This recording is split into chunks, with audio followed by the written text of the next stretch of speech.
like we're on holiday. I got a feeling it's a good day.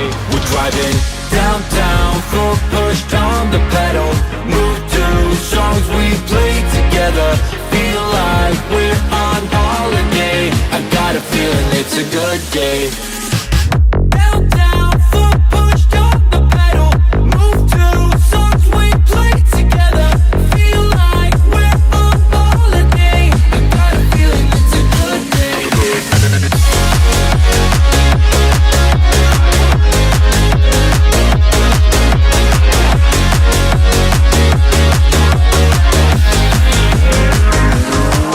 Let's go back to the days, down memory lane.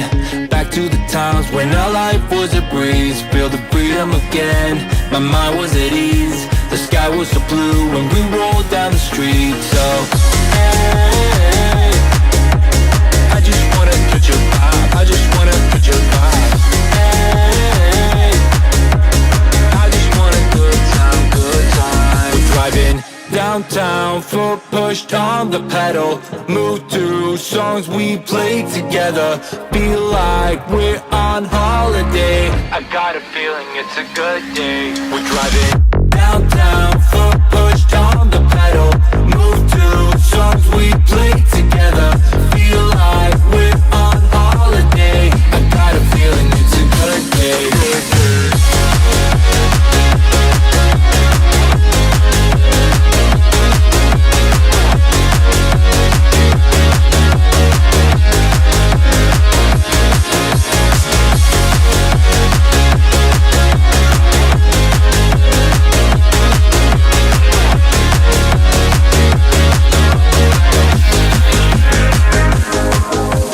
Sun going down, living the dream. Everything's clear, but the lines are the freeway. Let's do it again, like back in the day. Nothing can stop us from living the feeling. Hey, I just wanna touch your vibe. I just wanna touch your vibe. Hey, I just want a good time, good time. Driving downtown, full pushed on the pedal.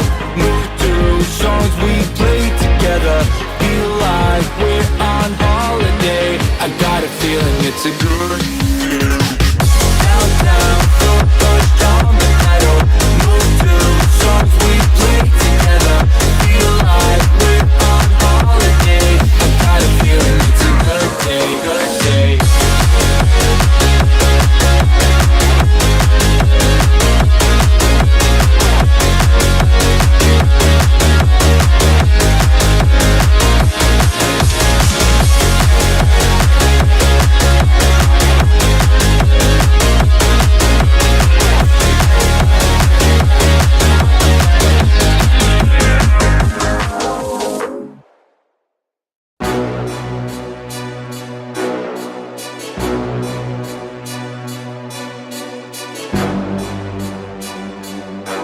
Slim, man.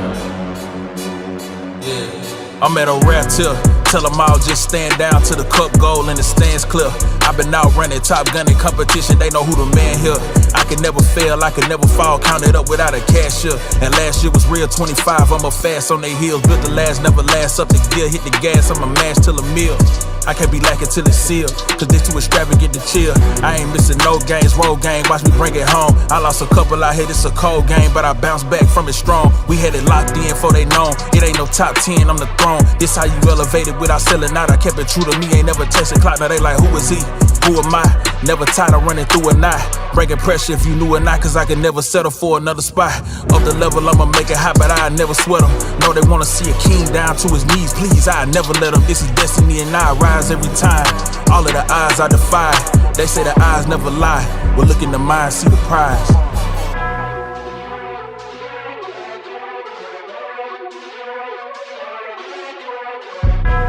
Ball hard, no lesser. This dry mind, no Tesla. This whip glide like Dressler. Full court, I bring pressure.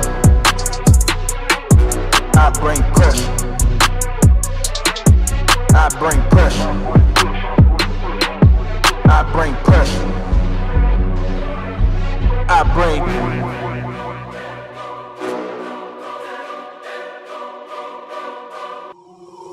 know they did it this big. I ain't show it like the rich did. Eating bread like the rich kids, sending headshots and getting gigs. I've been on the run for some months. You know I ain't stopping, they can see it. Vicious with the pen in they mid, could probably kill them all off the lid. This how the pastor act, you get no pass for that. Records my name in the books, you chasing the goal, probably give you a panic attack. Don't need no hand, I don't handling that. Look like they brought Mr. Innocent back.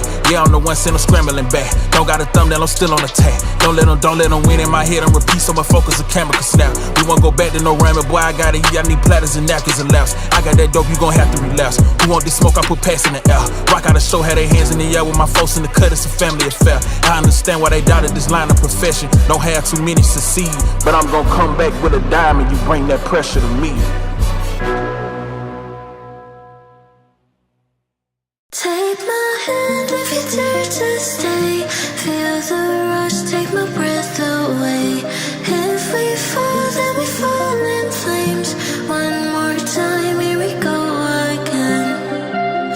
Under the lights, we are transcending gravity. Pulse the rhythm like stars, we're never ending. We burn so bright, baby, the dawn is getting closer. Come here before it's over, we shine like supernovas.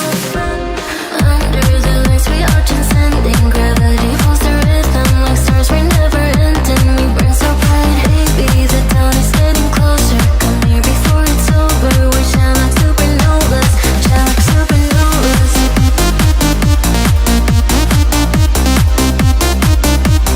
Shine like supernovas.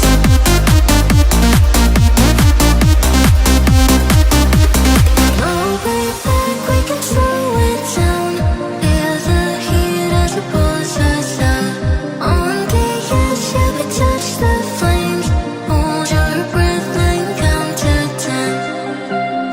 Under the lights, we are transcending gravity. Pulse the rhythm like stars, we're never ending. We burn so bright, baby, the dawn is getting closer. Come here before it's over, we shine like supernovas. Shine like supernovas.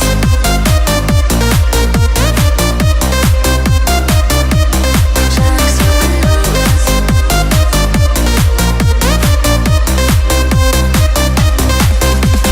I can feel the rise, hold on tight. I can feel the rise, hold on tight. I'm in love with the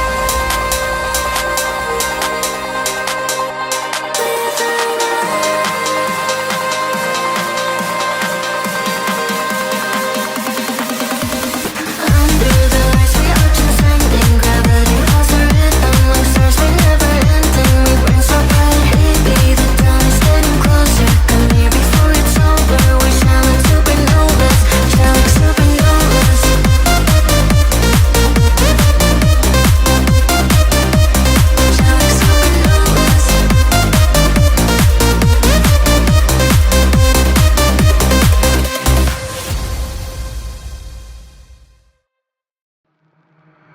And the lights are out and you stumble in the dark. You kept pushing on, but then you went too far.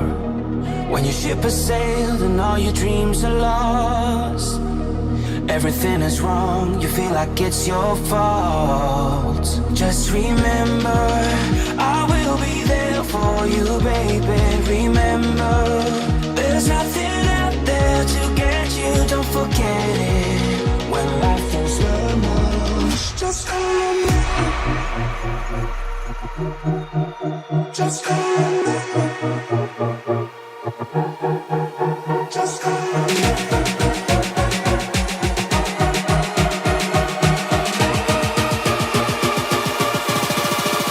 Just call on me.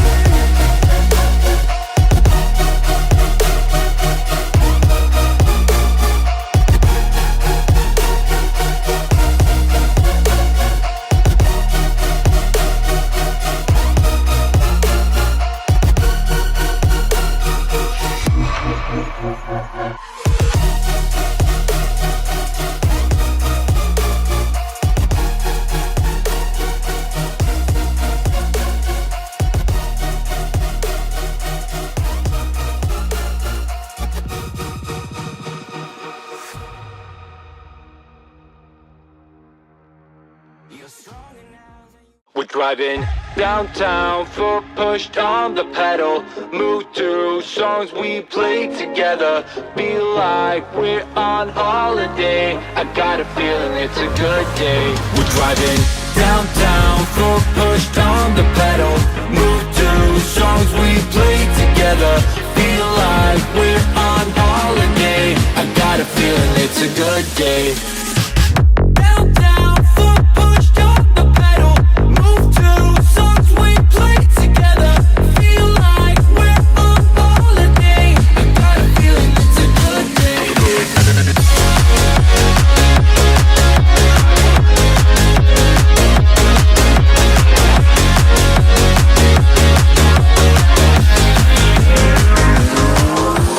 Back to the days, down memory lane. Back to the times when our life was a breeze. Feel the freedom again, my mind was at ease. The sky was so blue when we rolled down the street. So, hey, I just wanna touch your vibe. I just wanna touch your vibe. Hey, I just want a good time, good time. We're driving downtown, foot pushed on the pedal. Move to songs we play together. Feel like we're on holiday. I got a feeling it's a good day. We're driving downtown, foot pushed on the pedal. Move to songs we play together. Feel like we're on holiday. I got a feeling it's a good day.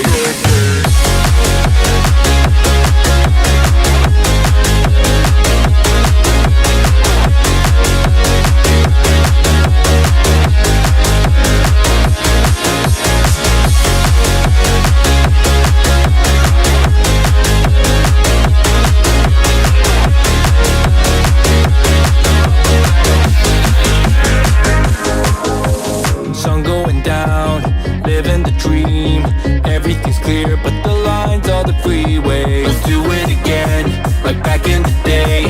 Nothing can stop us from living the feeling. Hey, I just wanna touch your vibe. I just wanna touch your vibe. Hey, I just want a good time, good time. Driving downtown, foot pushed on the pedal. Move to songs we play together. Feel like we're on holiday. I got a feeling it's a good day. Downtown, foot pushed on the pedal. Move to songs we play together. Feel like we're on holiday. I got a feeling it's a good day, good day.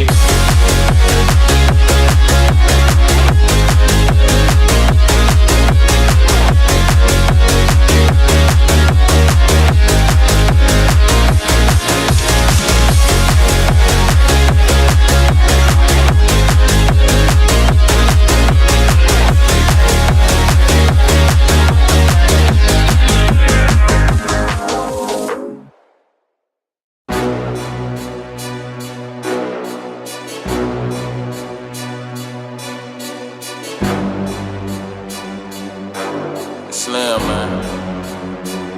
Yeah. I'm at a rap tip. Tell them all just stand down to the cup goal and the stands clear. I've been out running, top gunning competition, they know who the man here. I can never fail, I can never fall, counted up without a cashier. And last year was real 25, I'm a fast on they heels. Built the last, never last, up the gear, hit the gas, I'm a mash till a meal. I can't be lacking till it's sealed, cause they too extravagant to chill. I ain't missing no games, road game, watch me bring it home. I lost a couple out here, it's a cold game, but I bounced back from it strong. We had it locked in before they known. It ain't no top 10, I'm the throne. This how you elevated without selling out. I kept it true to me, ain't never tested clock. Now they like, who is he? Who am I? Never tired of running through a knot. Breaking pressure if you knew or not, cause I can never settle for another spot. Up the level, I'ma make it hot, but I never sweat them. No, they wanna see a king down to his knees, please, I never let them. This is destiny and I rise every time. All of the odds I defy. They say the eyes never lie. Well, look in the mind, see the prize.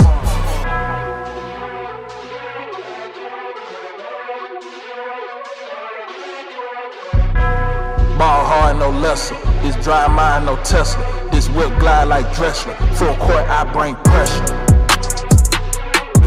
I bring pressure. I bring pressure. I bring pressure. I bring.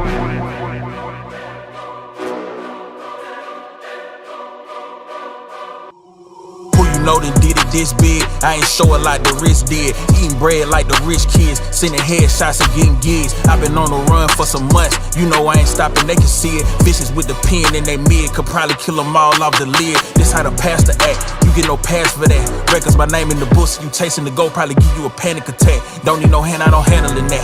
Look like they brought Mr. Innocent back. Yeah, I'm the one send them scrambling back. Don't got a thumbnail, I'm still on attack. Don't let them win in my head and repeat so my focus the camera can snap. We won't go back to no ramen, boy, I got it, I need platters and napkins and laps. I got that dope, you gon' have to relapse. Who want this smoke, I put packs in the air.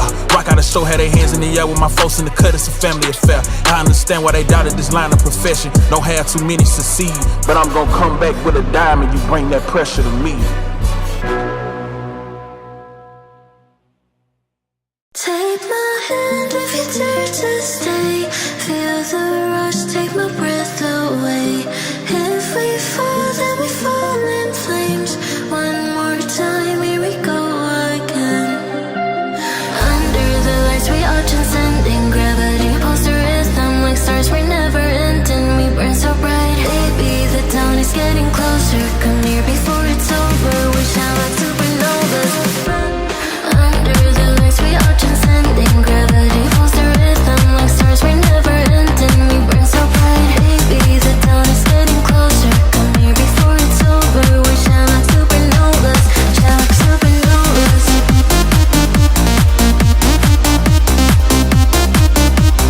Shine like supernovas.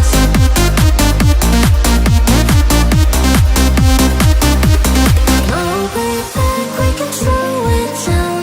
Feel the heat as it pulls us out. On the edge, yeah, we touch the flames. Hold your breath and count to 10. Under the lights, we are transcending gravity. Pulse the rhythm like stars, we're never ending. We burn so bright, baby, the dawn is getting closer. Come here before it's over, we shine like supernovas. Shine like supernovas.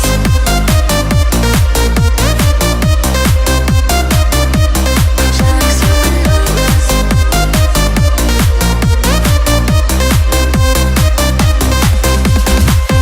can feel the rise, hold on tight. I can feel the rise, hold on tight. I'm in love with the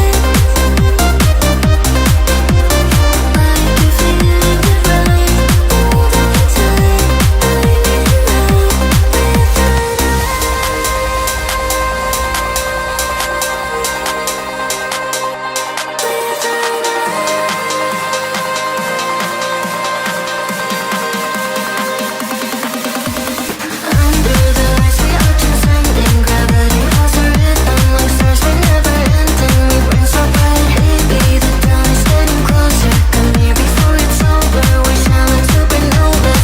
Shine like supernovas.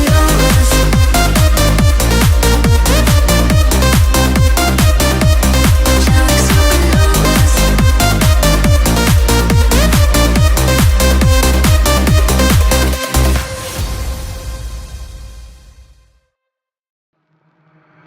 And the lights are out and you stumble in the dark. You kept pushing on, but then you went too far. When your ship has sailed and all your dreams are lost, everything is wrong, you feel like it's your fault. Just remember, I will be there for you, baby. Remember, there's nothing out there to get you, don't forget it.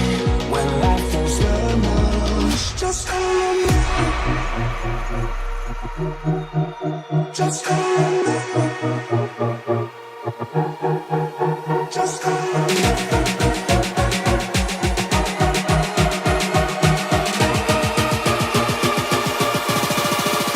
Just hold me.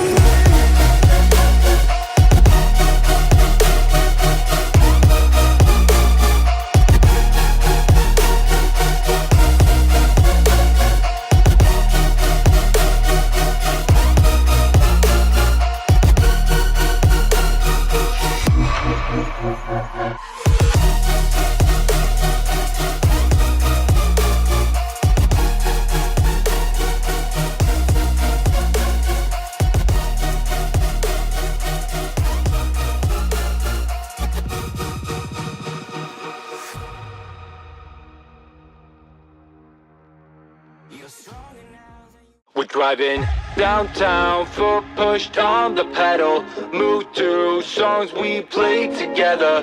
Feel like we're on holiday. I got a feeling it's a good day. We're driving downtown, foot pushed on the pedal. Move through songs we played together. Feel like we're on holiday. I got a feeling it's a good day.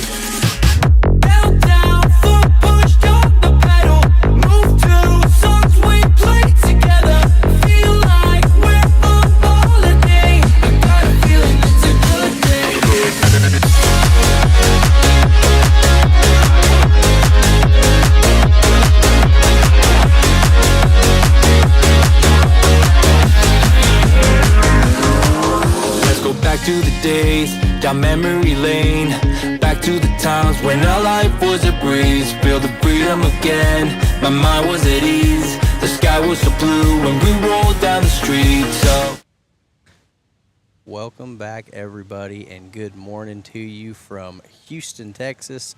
We are live at the Houston Livestock and Rodeo. They have just called Shoot 'em Up for our 8:15 a.m. qualification round. This is the early bird line, so for anybody that's not in the know, we were here last night. I'm going to show you the information screen. This is what we're doing this weekend. We've got qualification rounds on Friday, Saturday, and Sunday. 4 qualification rounds throughout Saturday and 1 at 8 a.m. on Sunday morning. So what we're doing here is a 3D archery competition. This is part of the 2026 Houston Livestock and Rodeo. This is put on by their Ranching and Wildlife Committee. Big thank you and shout out to the 262 members of that committee. I think just about every one of them is here this weekend being a volunteer. So I'm going to fade you back to me here. So we're going to show you guys the action live. We're going to show you some archers that you may recognize. There's over 531, I think was the last number that I saw, total archers. We're doing 3D as well as a paper target tournament as well. So we've got both sides of this building. We are live right now on the Raising an Archer podcast. I believe you can catch that on YouTube. It's also going out a couple places on the Facebook pages, so you can check that out on the Houston Livestock Rodeo Exhibition Facebook page as well. You might see some archers you know. We're going to have all 4 lines of competition today. We're going to do the 2 morning rounds, then we're going to break.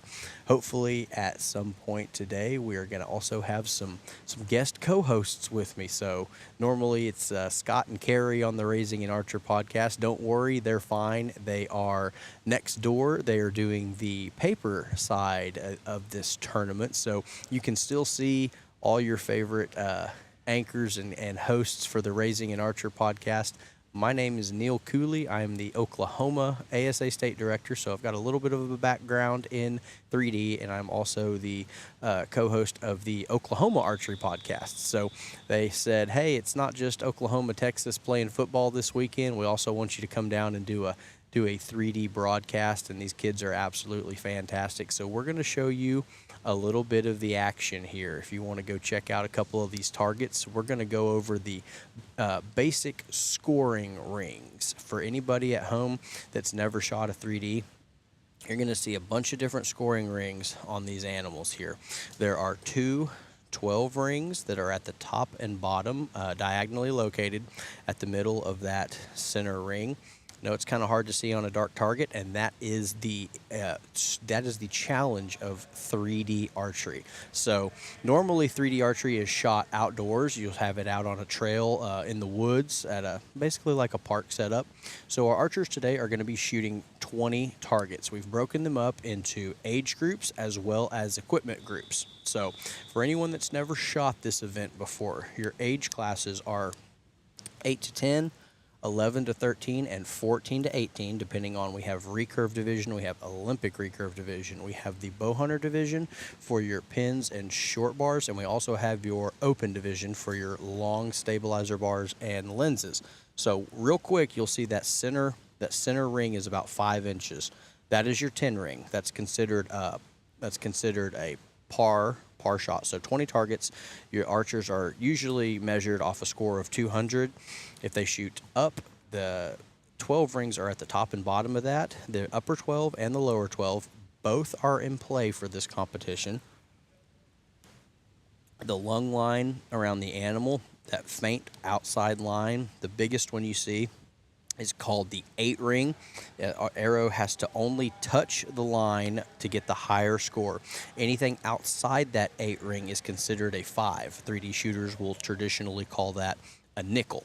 So you're trying to shoot as many 10s and 12s as possible. You want to avoid shooting 8s and 5s. It does happen throughout the course of 20 targets. There's a lot of what we call course management. So these archers are shooting these targets at different distances, at different lighting conditions. When you're outside, traditionally shooting 3D, there's obstacles, like you'll have shade from the trees, you'll have the sunlight blaring down on them. You can't see them all the same. So it's the archer's goal to pick the best shots to aim at the 12 without shooting any 8s. You want to keep it in the 10 ring if you can, so you'll see a lot of them try to shoot that safe side of the 12 ring. Once again, the arrow only has to touch or cut the line. It doesn't have to cut the line fully, it just has to touch the line to get the higher score.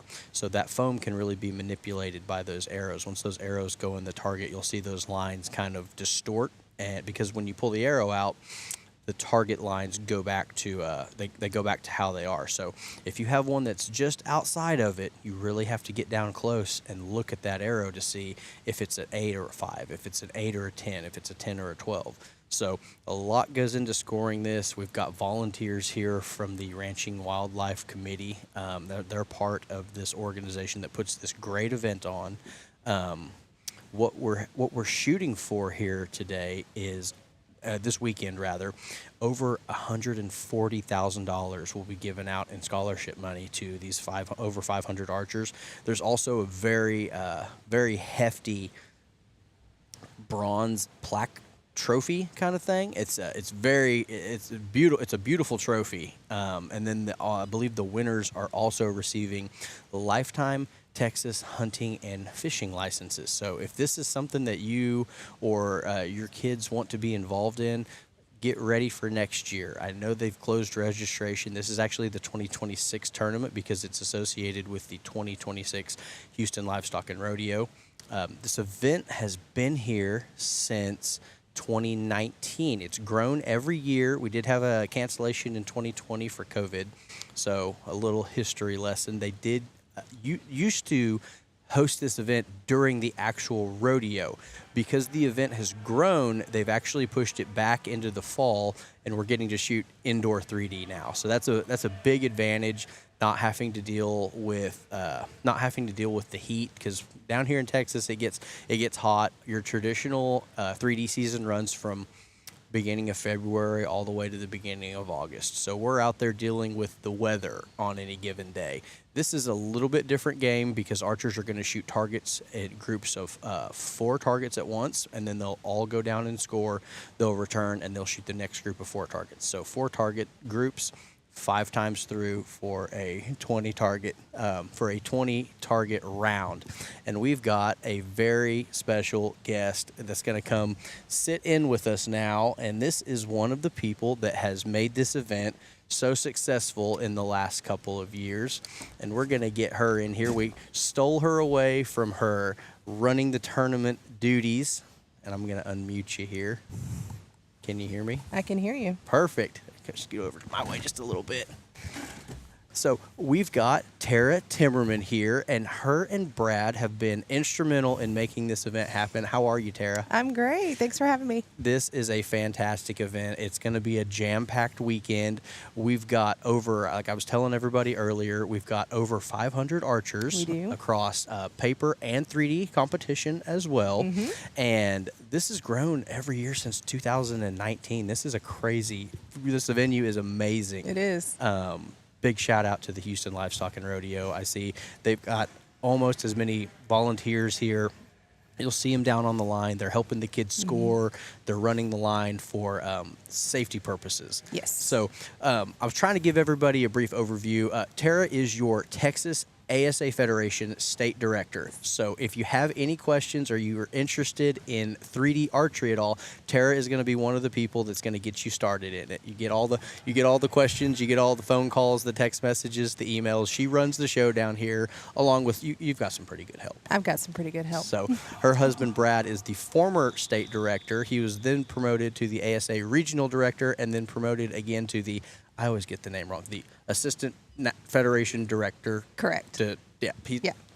Second in charge head honcho is the official job title now. So Brad and Tara are the 3D people that you want to know down here in Texas. Yep. So what's this? Tell everybody what this event is. Like, what's it for? How did it get started? So this is the 7th year of the HLSR archery competition as a whole. And this is the 2nd year of the 3D competition.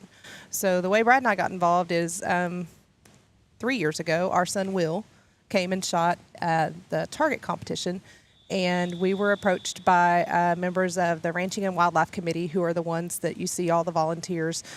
We were approached by them and said, hey, we want to add 3D to the mix. Would you guys be interested in helping us facilitate that and make it happen?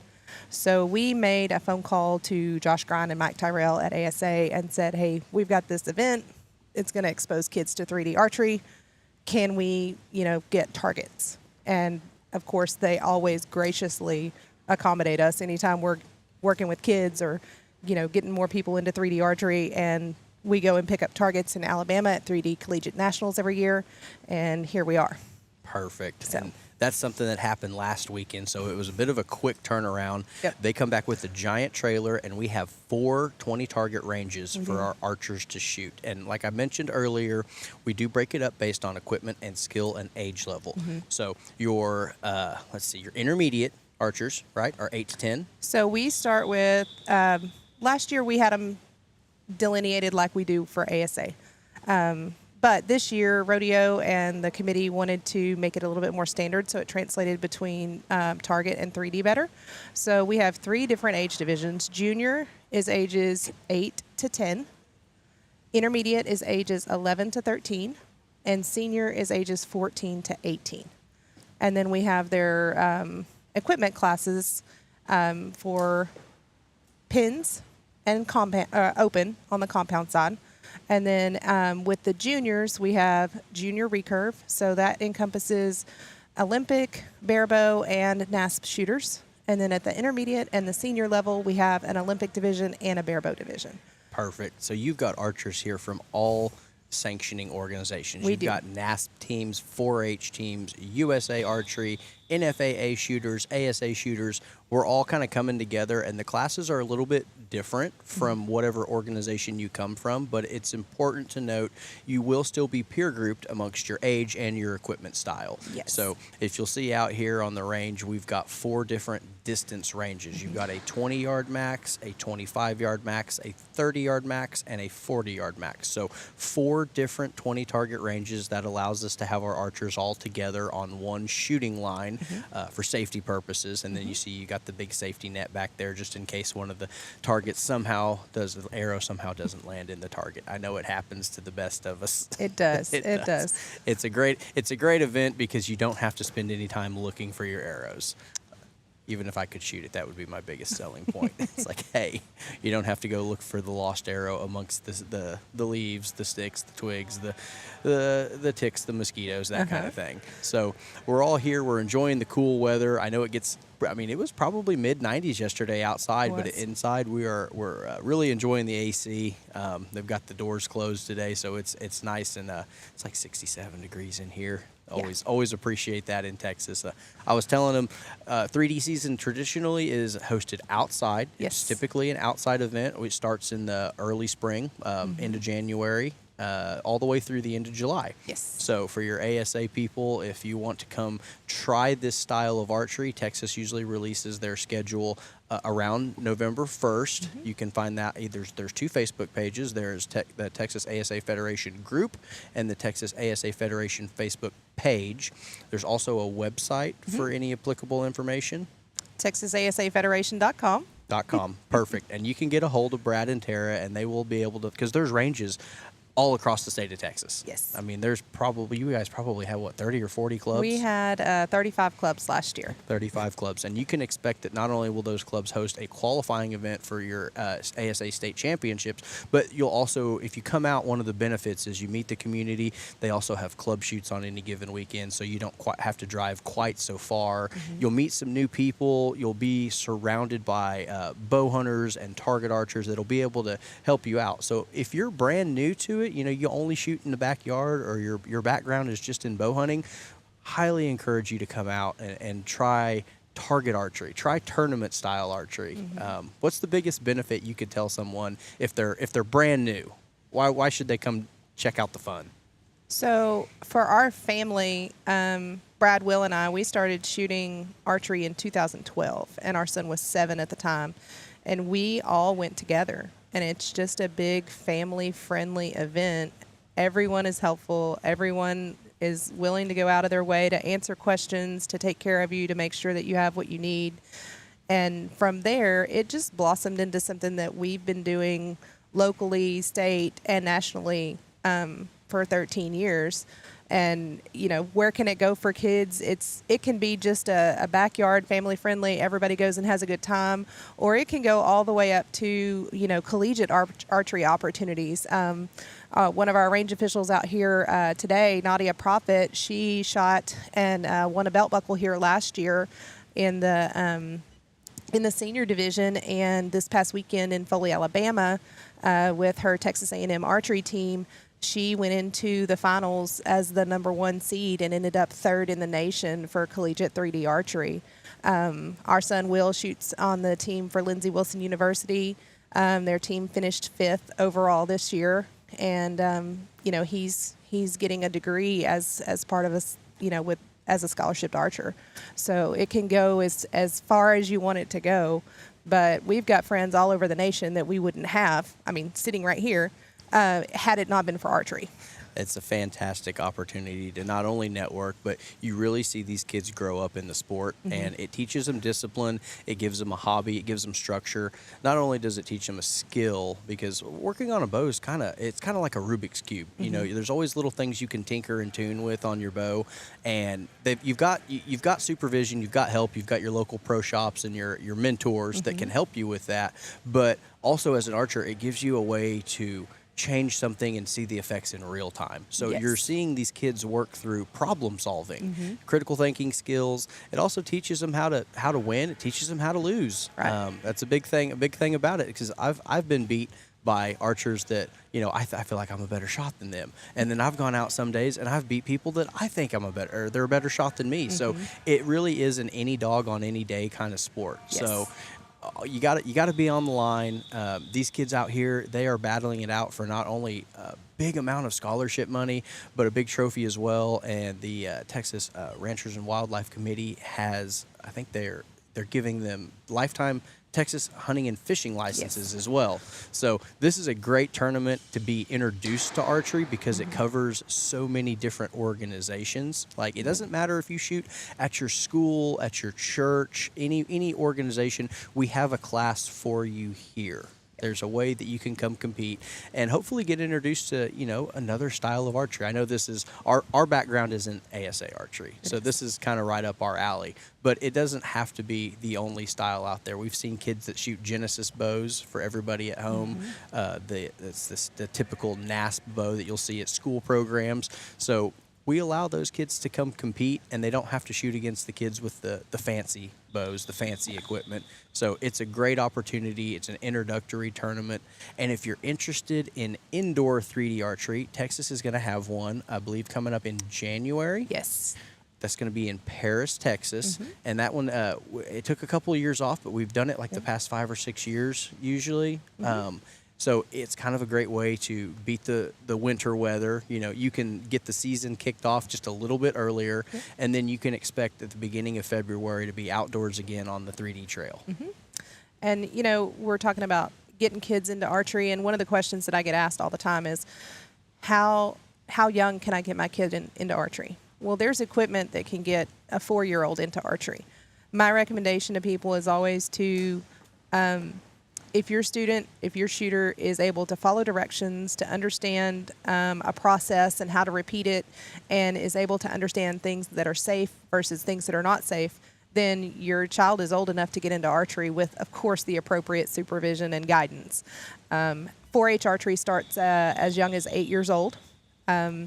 We started shooting at home when my son was 7, so he was not involved in 4-H archery, but I cannot say enough good things about our 4-H and FFA archery programs, shooting sports programs across the state. At home with us, Brazos County 4-H archery is, I think, one of the larger chapters in the state. You can see up here on our senior range, Natalie and Jackson Vaughn. They're from up at Paris, Texas, and if I'm not mistaken, they've been a part of their shooting sports program up there. But we've just got great 4-H shooting sports programs all across the state. And one of the things that we did this year for those 4-H and FFA chapters is there is an award this year for the chapter that has the highest number of finalists and also the highest number of entered archers. So just, this was previously only open to 4-H and FFA chapters, and last year we opened it up to some other organizations to get more kids involved that may not be involved in a 4-H or an FFA program. And so they're to continue to recognize the impact of 4-H and FFA archery and shooting sports. They're doing those chapter awards this year. It's a fantastic event. I'm waiting for them to open it up to the 35 and up class, personally. Well, there's been some tossing around of could we open up an adult line as a fundraiser for the Ranching and Wildlife Committee, because you're not the first grown up that said, hey, I want to come do this too. That's the first person to ever call me a grown up. So this is a family sport. It is something that we do allow parents to go with the youngsters, but there's been some rule changes recently that kind of talk about the difference in doing it for them and coaching them while they're shooting versus just supervising. So I think this is a great time that we can go talk about what you're enabling these kids to do. Is you have all week to practice with them, to coach them up, but when it comes time for the actual day of the tournament, they're competing on their own. So it's a chance for them to kind of spread their wings and practice their skill with supervision. Mom and dad are usually there within a couple of feet, but once it gets to the actual tournament round, you're seeing them problem solve in real time. You're seeing them, go back to those foundational run your shot process. You've seen the archers up here, they'll usually range the target. They'll figure out, because like I mentioned before, they're at different distances. So you're seeing them set their pins on their bow, set their sights to the appropriate distance. If you're a pin shooter, they've got to learn to pin gap. Do I use my 10-yard pin or my 20-yard pin? So you're seeing them work through competition archery in real time from a very young age. Yeah. We start them at ASA, our youngest class. It's the Junior Eagle class. It's 6 to 8 years old. Yes. And these kids are absolutely amazing. You see them out there, and they're they've got their jerseys on. They've got their logos and their sponsors all over the jersey. They're like mini professionals. It's like the Pee Wee Pro class. Yes. It really is. You see a lot of... And they shoot so well. It really is incredible seeing what they can accomplish from a young age, because they're doing the same thing that adults are doing, just on a closer range of targets. So usually 15-yard max for the 6 to 8 year olds. When they bump it up to 9 to 11, I think it's a 20-yard max. So as they grow and their equipment grows, they shoot farther and farther distances. Yeah, and one of the things that we really like about the sport too is the kids learn so much about competition and, like you said, how to win, how to lose.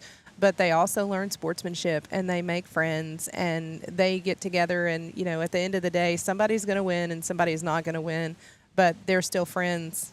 They cheer for their friends, they help their friends, they're handshakes and hugs and all around, win or lose, and that's just a big blessing. Talk about seeing people that are your friends that you've shot with, your former competitors. 6 times during the 3D season, we go to what's called a Pro-Am tournament. And these are ASA-sanctioned national-level tournaments all across the country. We go to Alabama, we go to Georgia, Louisiana, Illinois, Kentucky, and it culminates back in the Classic at Coleman, Alabama. Tell everybody a little bit about what a Pro-Am is, because we've got a lot going on locally, and then you've got your state championships, but you also have your big national tournaments throughout the year. So at a Pro-Am, you could see upwards, the small ones are usually about 1,500 shooters, but upwards of 2,000 shooters that are out competing. And the reason they call it a pro-am is because you will have professional shooters out there that make their living shooting tournament archery. Paige Pierce, Levi Morgan, Dan and Emily McCarthy, just to name a few. These people, archery is their job. And then you'll have people like us that archery is our fun adventure. I'm not going to call it a hobby because I think we put a little bit more into it than a traditional hobby. But you will have, so we have 4 ranges set up here. At a Pro-Am event, you're going to have 14 sets of 20 targets outdoors in the woods that people are going through, and they'll shoot their 40. You'll shoot 2 competition rounds of 20 targets. There is a team shoot opportunity where you get to shoot with a professional archer on a team. You're competing for cash and prizes. You can go on archery shopping sprees at the vendor village with all of the manufacturers, shoot, all the different bows that come out, just see and talk to everybody. And in February in Foley, it's like a big family reunion because we haven't seen each other since August. So we all get back together in February in Foley, and we see each other once a month until August, and it's just a lot of fun. It's great. I'm looking forward to the food at Foley. We go to the Gulf Shores. If you're a seafood fan, not only is it one of the biggest archery tournaments in the 3D game, but it's also, you've got every vendor that you could possibly imagine in the archery industry. So if there's anything you need equipment-wise, not only do you have the vendors there accessible, but all their pro staff shooters are usually located right at the vendor booth. If you have questions about what equipment should my kids shoot, or what equipment should I shoot, or how do I tune this, you've got the pros that you watch on TV, and that's pretty unique to archery because there's no other sport where you get to have real life interactions with the professionals, and they're looking at your bow. They're like, okay, I see what you're going for. We're going to try moving this over here. We're going to run this way. We're going to make a slight adjustment here. And then you get to go right back out on the range and test it in real time. Well, and the other cool thing about being there, and the pros are so accessible in archery, I really can't think of another sport that the professionals in the sport are as accessible as they are in archery. But after the kids finish their shoot on Saturday, they have a future champion session, and the pros will come over and shoot with the kids. And a lot of times they will shoot the kids' equipment and coach them up and just have a good time. They're constantly signing autographs, signing jerseys, signing hats. And that's just a really unique thing to archery, is that they are so accessible to the kids. This is literally the equivalent of Nolan Ryan teaching your 6-year-old how to throw a fastball. Yes. It's amazing how much time the pros are willing to give back, because they realize that these young people are the future of our sport. And you see them on YouTube, you see them on the Outdoor Channel, shooting for thousands of dollars at the pro events, and all of a sudden you just walk by the booth and you're getting to talk to Tim Gillingham or Kyle Douglas or any of these pro archers, and they're just really kind of hanging out, waiting for their round to start. And in the meantime, they're willing to troubleshoot your equipment with you. They're saying, hey, I think this is working. I think this is not working on my setup. What do you think about it? And they'll tell you in real time. They'll be incredibly honest with you, like, well, I think you're, little more point weight in your arrow might do you some good. Or, I think you need a little bit bigger vein on the back of that arrow. And you can get that feedback from them in real time. And it's like Tara said, there's really no other sport that your pros are that accessible. So it's an incredible event. We go to 6 of those throughout the year, and then you get to come home and shoot locally at your state. We've also got another one coming up outdoors in Paris. That is the Southwest Shootout, the AMAM. The AMAM. For all you local to Texas, that's going to be midpoint in May. Okay. Let's go a brief overview of what we've talked about. Local shoots, we've talked about pro-ams. The middle ground that you need to mark your calendars for this year is going to be in mid-May in Paris. It's at the Love Civic Center in Lamar County. That is an AMAM, and it is a chance for we have people, I think, 7, 8, 9 different states come through. We have Colorado come down, Missouri, Oklahoma, Texas, Louisiana, Kansas, Arkansas. I say Missouri already. I had a shooter from Alaska this year. Had a shooter come down from Alaska for it. So this is a local AMAM. It is structured just like a Pro-Am. We have all the vendors will show up to it, and you can still shoot your 220 target ranges, complete with a 3D practice range, a team shoot. That's a great opportunity if you think you're not quite ready for a full national Pro-Am, or the distance might be a little far away. You can experience that right in Texas in May. At the Love Civic Center. So that's one that we're hoping to see you all out at. Mark your calendars for that one. You've got plenty of time once the season starts in February, March, April to get familiarized and dialed in. And you can come try out an AMAM, and that'll kind of give you a feel for how a big national, it's run the same way. Yep. Also, one of the things that we're doing this year, looks like there's some shenanigans going on between our range officials and Brad over there. But one of the things that we're doing this year here is 3D finals. And we have modeled the 3D finals in classes that have 15 or more shooters. And right now our 3D finalist classes are intermediate pins boys, senior bare bow, and senior open boys. But we have modeled that finals round after the pro shoot down. So they're going to shoot the same format that we shoot the pro shoot down with. At the ASA Pro-Ams. So if anybody wants to see what that would look like, you can go to the Competition Archery Media YouTube channel, and you can look at any of those pro shoot downs from previous Pro-Am events, and you'll see kind of what you can expect if your kids are going to be shooting in that shoot down format. So what we're going to do this year is we're going to take the top 5 shooters from those 3 classes, and they will shoot 5 more targets. And we'll add those 5 extra target scores to their cumulative preliminary score, and the shooters with the top scores are the winners. So a shooter potentially could come into the finals in 5th place, and just depending on how the arrows fall, they could end up winning based on those other 5 arrows. So we're excited to have those finals come in this year, but if you want to see it, if you haven't seen it before, Competition Archery Media, the YouTube channel would have several examples of what that looks like for our final shooters. It is a lot of fun. It's a long weekend, but everybody always makes sure to go watch the pro shoot down. They're usually either on site or at a closely adjacent location. So you can see the pros all of a sudden. You've been hanging out with them all weekend. You're shooting on the same ranges as them. You'll see them walking on the trail, and all of a sudden it's game time. Yep.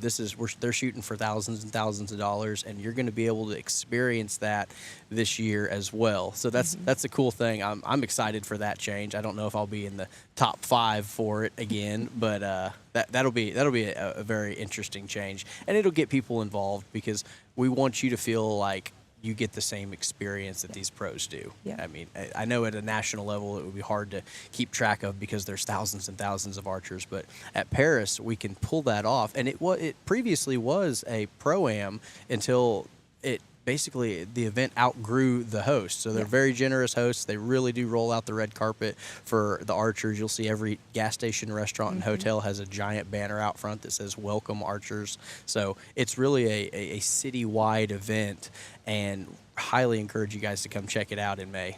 Well, and the other thing too about this region as a whole is that we have extremely active ASA federations. So let's say you're not in the Metroplex area or in the South Texas area where there's some clubs that are really close to you.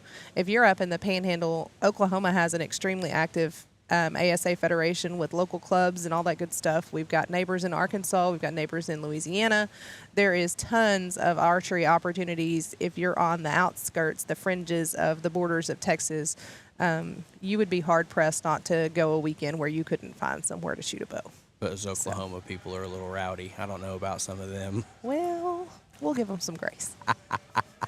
It's a lot of fun. You'll see people that'll drive 4, 5, 6 hours to spend the weekend with you, and they're shooting for, not thousands of dollars. You're shooting for a little bit of your buddy's money, and you're probably going to give it right back to him the next weekend. But it's like, I'll hold on to your money till then.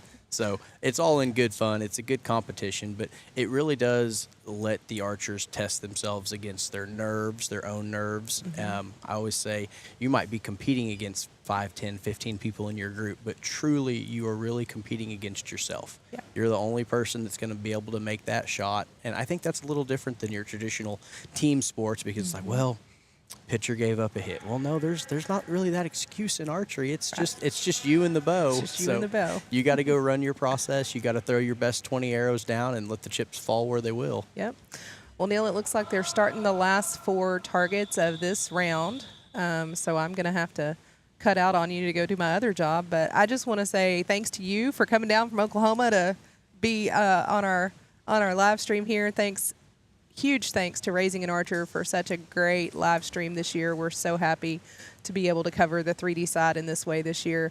Thank you to all of the parents, the coaches, the support teams for bringing the kids and making sure they get here. Thank you so much to the Houston Livestock Show and Rodeo Ranching and Wildlife Committee volunteers. We could not make this happen without that group of people, from the fundraising to the setup to everything that they do for us.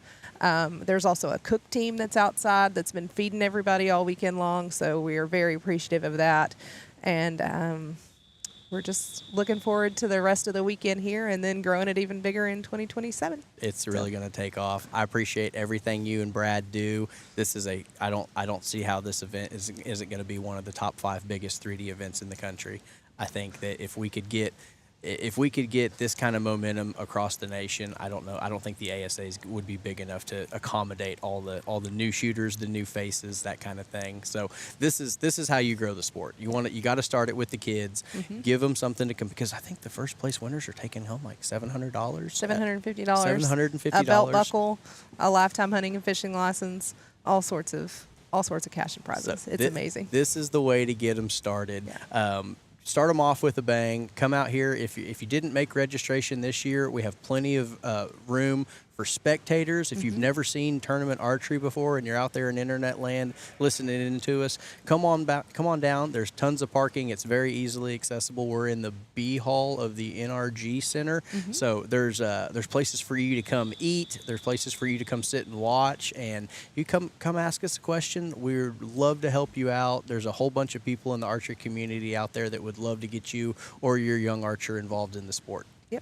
Well, Tara, thank you for sitting in with us. I know you got to wear several hats today, so thank you for taking time with us. And if you get any free time, come sit back in with us. Sounds good. Thanks.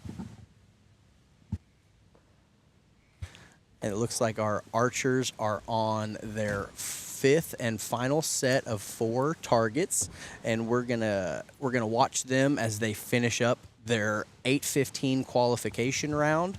We're going to take a quick break. I'm going to stretch my legs and go get a fresh cup of coffee here in a second. And we're going to be right back here on the same stream at 10 a.m. for the 10 a.m. competition line. Then I'm going to show you the schedule here. So we are on the 8:15 qualification right now. We're going to be away for 20 or 30 minutes, just enough to stretch our legs, give my camera operator some relief over here, and then we're going to be right back here this afternoon at 1:15 and 3 p.m. for the qualification rounds. There will be an 8 a.m. qualification line tomorrow, and then from there, our shoot down classes with 15 or more archers are going to basically battle it out head-to-head for supremacy in the listed groups here. It should start roughly 11 a.m. tomorrow, depending on the flow of traffic. I'm going to show you real quick the target schedule as well, because it's not just 3D archery. We are also doing a paper tournament in conjunction with this. So they shot a 6 p.m. qualification line last night. They will have an 8 a.m. and a 1 p.m. qualification today and an 8 a.m. qualification tomorrow, followed by elimination rounds at 1 p.m. So we are going to be right back here as soon as the 10 a.m. line starts. You see our archers finishing up their 20th target here. We've got 4 20 target ranges. We want you guys to come out here and check the action out. It's going to be a great time. There's food. We're going to take care of you. We're going to beat the heat together. And all these young archers out here are truly doing something spectacular. They're practicing something that they might practice at home with their local teams, their local shops, ranges. You see, anywhere you are in Texas, there's a pro shop out there that probably might have a youth program or can point you in the direction of a local outdoor range. If this is something that you want to try, drop us a comment, send us a message. Scott Booth with the Raising an Archer podcast has done a fantastic job in not only broadcasting these events, but growing the sport of archery as a whole. It's something that many of these people have made into almost a full-time occupation, and we all have day jobs. We're not professionals, you know. This is something that's a hobby. It's a labor of love, because we probably benefited at some point in our life from the sport, and we want to give back to it. We want to see it grow, and you're seeing some of these young archers out here that might be not only future champions of the sport. You'll see some of them that are probably going to be in contention for the 2028 and the 2032 Olympics. So some of our recurve shooters here shoot with programs at local colleges like Texas A&M. The majority of those students are there training for the Olympics, and some of their students, like Casey Kaufhold, have represented the United States in the Olympics. I think Catalina Noriega is also. I think she's an A&M student as well. So you're seeing kids represent the United States in the Olympics that are just barely college stage student athletes, I guess you would consider them. So if your child wants or has ever expressed an entry in archery, come on down and check out the action. We're going to take just a quick commercial break. We're going to put it on a little bit of a weight screen here. We will be back right at 10 a.m. and you can catch all the action of the 10 o'clock line. It looks like they're already starting to file. We're driving downtown, foot pushed on the pedal. Move to songs we play together. Feel like we're on holiday. I got a feeling it's a good day. We're driving downtown, foot pushed on the pedal. Move to songs we play together. Feel like we're on holiday. I got a feeling it's a good day. Downtown, foot pushed on the pedal. Move to songs we play together. Feel like we're on holiday. I got a feeling it's a good day.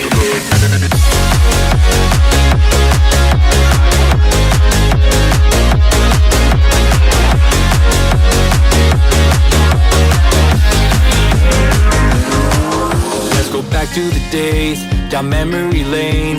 Back to the times when our life was a breeze. Feel the freedom again, my mind was at ease. The sky was so blue when we rolled down the street. So, hey, I just wanna touch your vibe. I just wanna touch your vibe. Hey, I just want a good time, good time. We're driving downtown, foot pushed on the pedal. Move to songs we play together. Feel like we're on holiday. I got a feeling it's a good day. We're driving downtown, foot pushed on the pedal. Move to songs we play together. Feel like we're on holiday. I got a feeling it's a good day.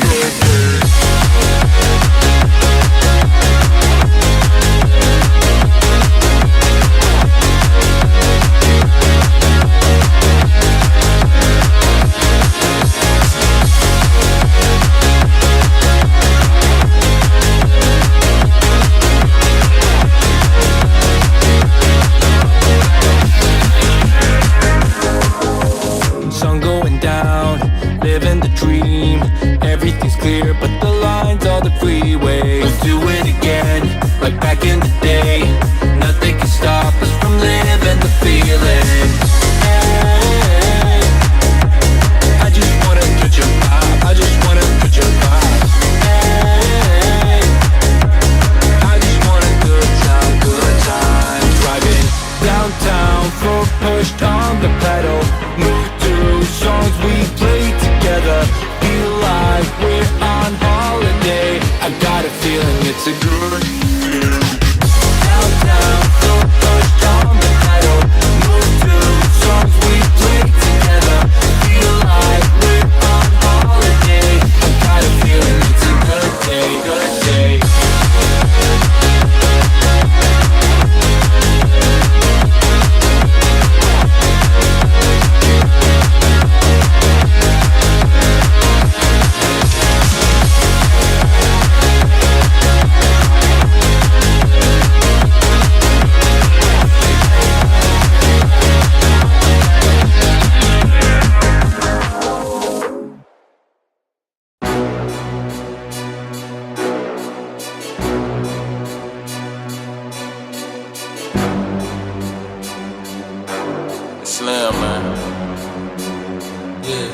I'm at a rap till.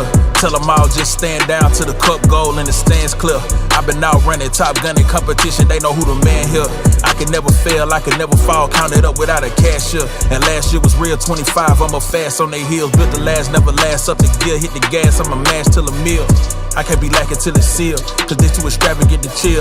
I ain't missing no games, road game, watch me bring it home. I lost a couple out here, this a cold game, but I bounced back from it strong. We had it locked in for they known, it ain't no top 10, I'm the throne. This how you elevated without selling out, I kept it true to me, ain't never tested clock, now they like who is he? Who am I? Never tired of running through a night. Breaking pressure if you knew or not, cause I can never settle for another spot. Up the level, I'ma make it hot, but I never sweat them. No, they wanna see a king down to his knees, please, I never let them. This is destiny and I rise every time. All of the odds I defy. They say the eyes never lie. Well, look in the mind, see the prize.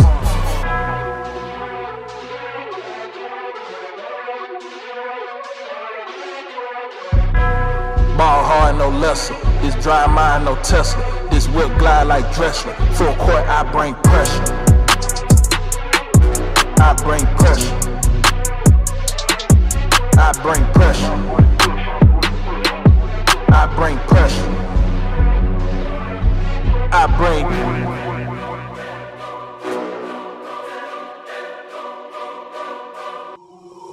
Know that did it this big, I ain't show it like the rich did. Eating bread like the rich kids, sending headshots and getting gigs. I've been on the run for some months, you know I ain't stopping, they can see it. Vicious with the pen in they mid, could probably kill them all off the lid. This how the pastor act, you get no pass for that. Records my name in the books, you chasing the goal, probably give you a panic attack. Don't need no hand, I don't handling that. Look like they brought Mr. Innocent back. Yeah, I'm the one send them scrambling back. Don't got a thumbnail, I'm still on attack. Don't let them win in my head, I'm repeat so my focus the camera can snap. We won't go back to no ramen, boy, I got it, I need platters and napkins and laps. I got that dope, you gon' have to relapse. Who want this smoke, I put packs in the air. Rock out a show, had their hands in the air with my folks in the cut, it's a family affair. I understand why they doubted this line of profession. Don't have too many succeed, but I'm gon' come back with a diamond, you bring that pressure to me. Take my hand if you dare to stay. Feel the rush, take my breath away. If we fall, then we fall in flames. One more time, here we go again. Under the lights, we are transcending gravity. Pulse the rhythm like stars, we're never ending. We burn so bright, baby, the dawn is getting closer. Come near before it's over, we shine like supernovas. Under the lights, we are transcending gravity. Pulse the rhythm like stars, we're never ending. We burn so bright.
then you went too far.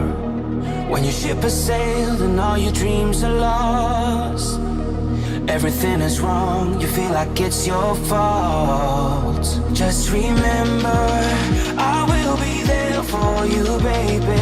Remember, there's nothing out there to get you, don't forget it. When life feels lemons, just remember.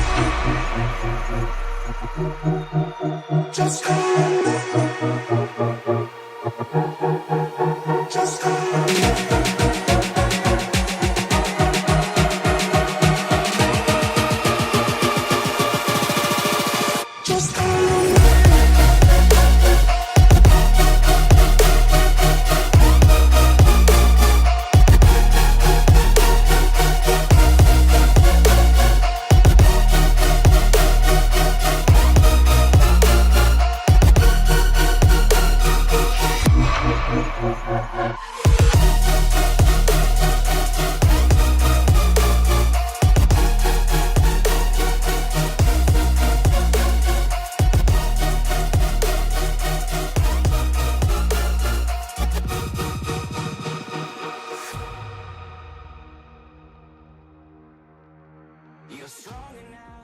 We're driving downtown, foot pushed on the pedal. Move to songs we play together. Feel like we're on holiday. I got a feeling it's a good day. We're driving downtown, foot pushed on the pedal. Move to songs we play together. Feel like we're on holiday. I got a feeling it's a good day.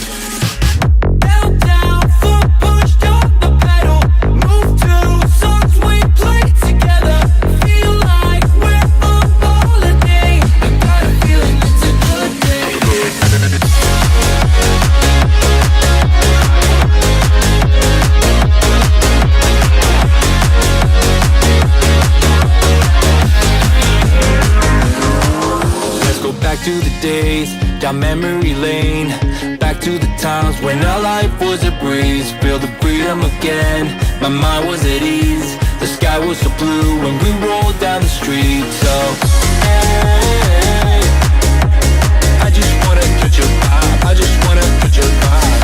Hey, I just want a good time, good time. We're driving downtown, foot pushed on the pedal. Move to songs we play together. Feel like we're on holiday. I got a feeling it's a good day. We're driving downtown, foot pushed on the pedal. Move to songs we play together. Feel like we're on holiday. I got a feeling it's a good day.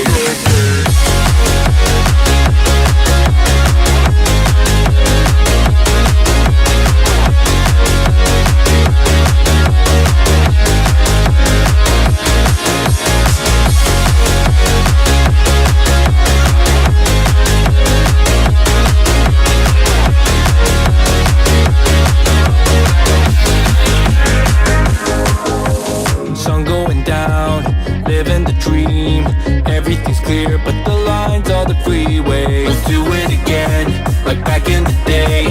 Nothing can stop us from living the feeling. Hey, I just wanna touch your vibe, I just wanna touch your vibe. Hey, I just want a good time, good time. Driving downtown, foot pushed on the pedal. Move to songs we play together. Feel like we're on holiday. I got a feeling it's a good day. Downtown, foot pushed on the pedal. Move to songs we play together. Feel like we're on holiday. I got a feeling it's a good day, good day.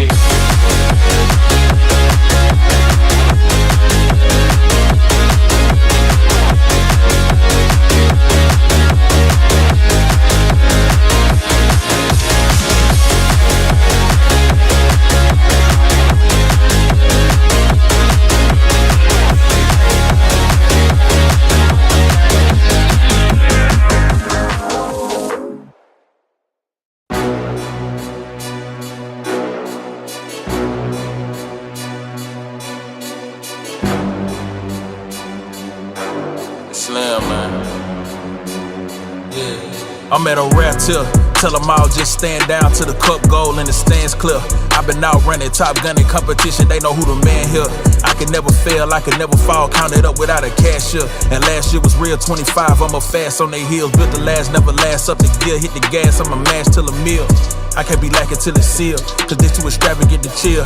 I ain't missing no games, road game, watch me bring it home. I lost a couple out here, this a cold game, but I bounced back from it strong. We had it locked in before they known. It ain't no top 10 on the throne. This how you elevated without selling out. I kept it true to me, ain't never tested clock. Now they like, who is he?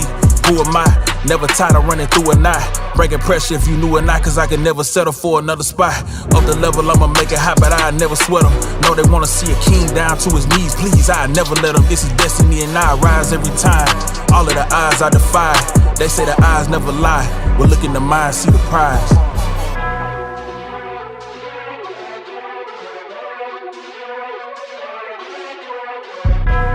Ball hard, no lesser. This dry mind, no Tesla. This whip glide like Dressler. Full court, I bring pressure.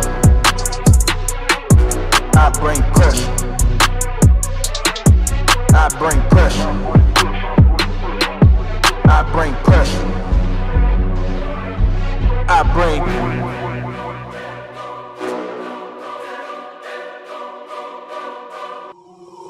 Know that did it this big, I ain't show it like the rich did. Eating bread like the rich kids, sending headshots and getting gigs. I've been on the run for some months, you know I ain't stopping, they can see it. Fishes with the pen in they mid, could probably kill them all off the lid. This how the pastor act, you get no pass for that. Records my name in the books, you chasing the goal, probably give you a panic attack. Don't need no hand, I don't handling that. Look like they brought Mr. Innocent back. Yeah, I'm the one send them scrambling back. Don't got a thumbnail, I'm still on attack. Don't let them win in my head, I'm repeat so my focus, the camera can snap. We won't go back to no ramen, boy, I got it, yeah, I need platters and napkins and laps. I got that dope, you gon' have to relapse. Who want this smoke, I put packs in the air. Rock out a show, had their hands in the air with my folks in the cut, it's a family affair. I understand why they doubted this line of profession. Don't have too many succeed, but I'm gon' come back with a diamond, you bring that pressure to me.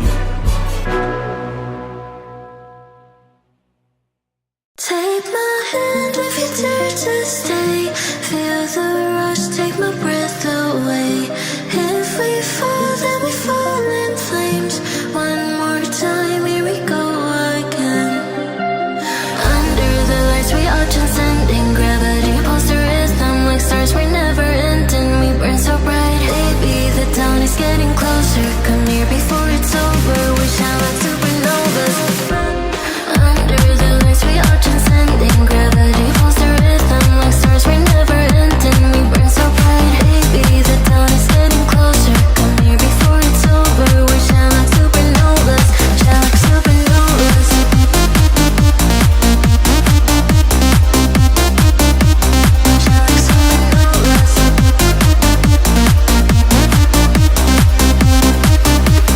No way back.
out and you stumble in the dark. You kept pushing on, but then you went too far. When your ship has sailed and all your dreams are lost, everything is wrong, you feel like it's your fault. Just remember, I will be there for you, baby. Remember, there's nothing out there to get you, don't forget it. When life feels lemons, just remember. Just remember. Just remember.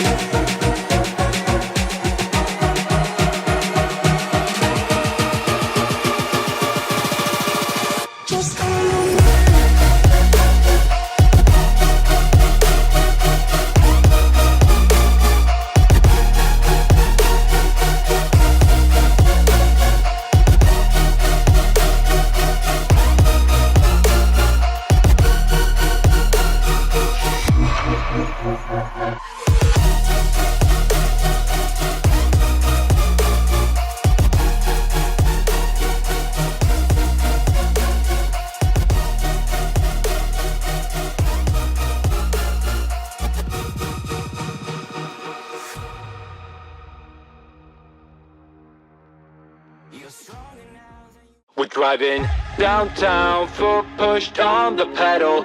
Move through songs we played together.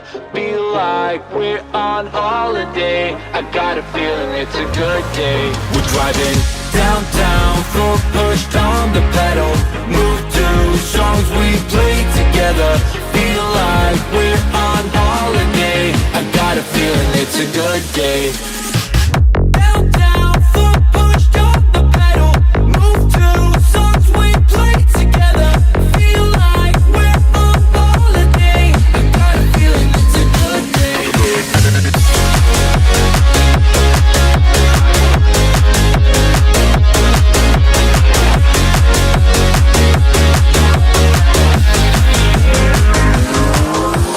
Back to the days, down memory lane.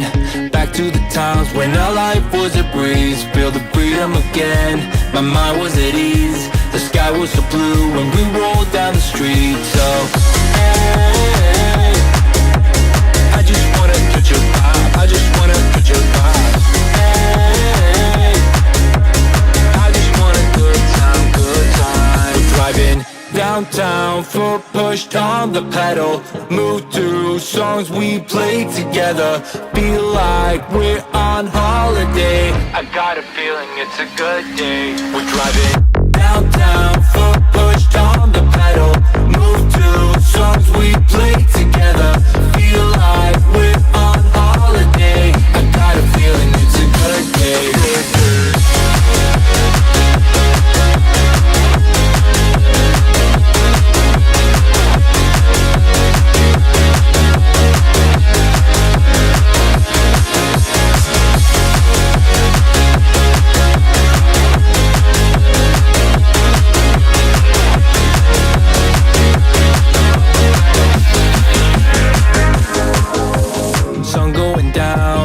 Living the dream, everything's clear, but the lines are the freeway. Let's do it again, like back in the day.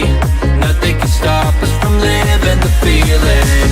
Hey, I just wanna touch your vibe. I just wanna touch your vibe. Hey, I just want a good time, good time. Driving downtown, foot pushed on the pedal. Move through songs we played together.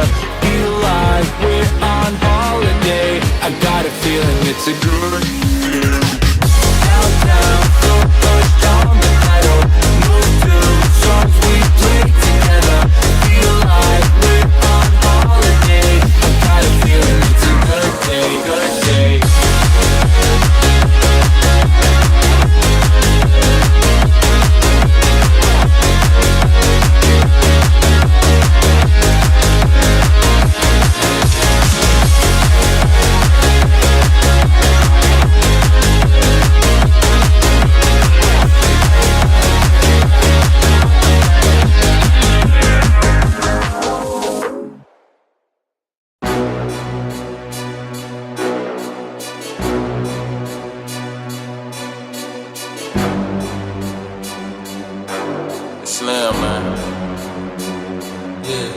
I'm at a rap till tell them all just stand down to the cup goal and the stands clear. I've been out running top gunning competition, they know who the man here. I can never fail, I can never fall, counted up without a cashier. And last year was real 25, I'm a fast on they heels. Built the last, never last up the gear, hit the gas, I'ma mash till a meal. I can't be lacking till it's sealed, cause this too extravagant to chill.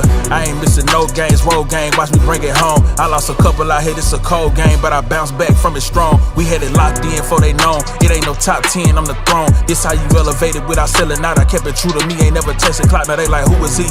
Who am I? Never tired of running through a night. Breaking pressure if you knew or not, cause I can never settle for another spot. Up the level, I'ma make it hot, but I never sweat them. No, they wanna see a king down to his knees. Please, I never let them. This is destiny and I rise every time. All of the odds I defy. They say the eyes never lie. Well, look in the mind, see the prize.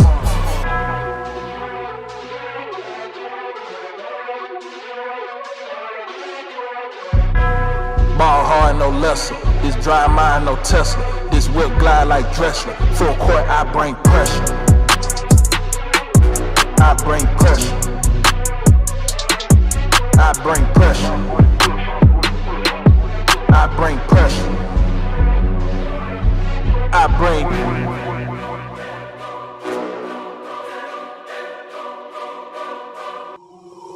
Know that did it this big. I ain't show it like the rich did. Eating bread like the rich kids. Sending heads. Welcome back, everybody. We are 30 minutes away from the 10 a.m. line, and I've been harassing the help. This is Nadia Prophet. She was one of our champions from last year, and she's come back to be a range official for us this year. We wanted to bring her on and give you guys just a little bit of an overview about this event. So how are you today? I'm very good. How are you? We're still chugging along. It's going to be a long Saturday. We've got 4 qualification lines. We're getting ready to start the 10 a.m.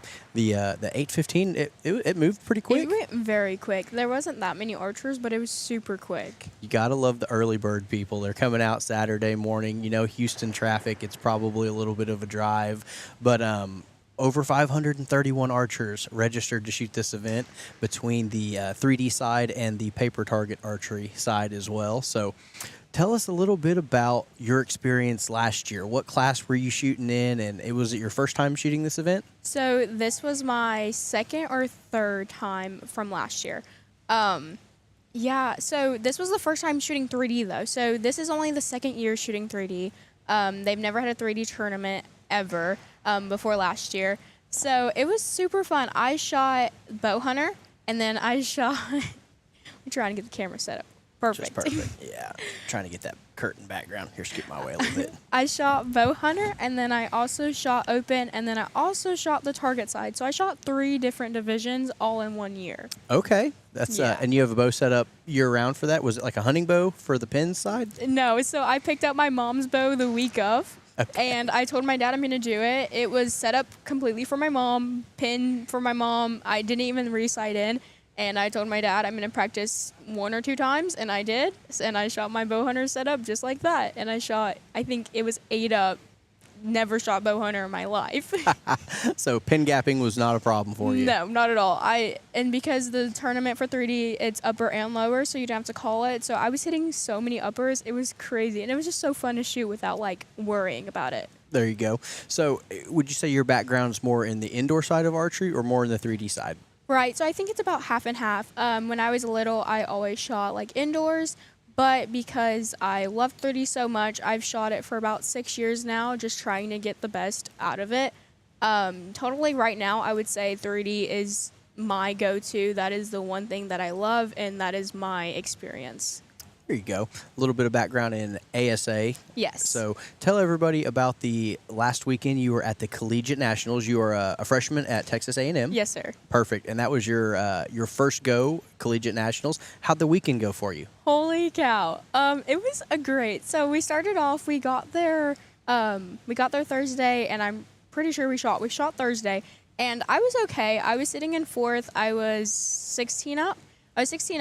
Which it was a really hard target. I shot 45 this past ASA season, and it was a learning curve. I was shooting a lot of 8s, and I didn't want that many 8s. So coming into it, I shot 2 8s this Thursday, and I shot 16 up, and I was okay with that. I was 16 up. I was sitting in 4th, the next day I told my dad, I said, it's go time. I have to go for it. I'm not going to, only top 3 goes to shoot down. So only top 3 medals.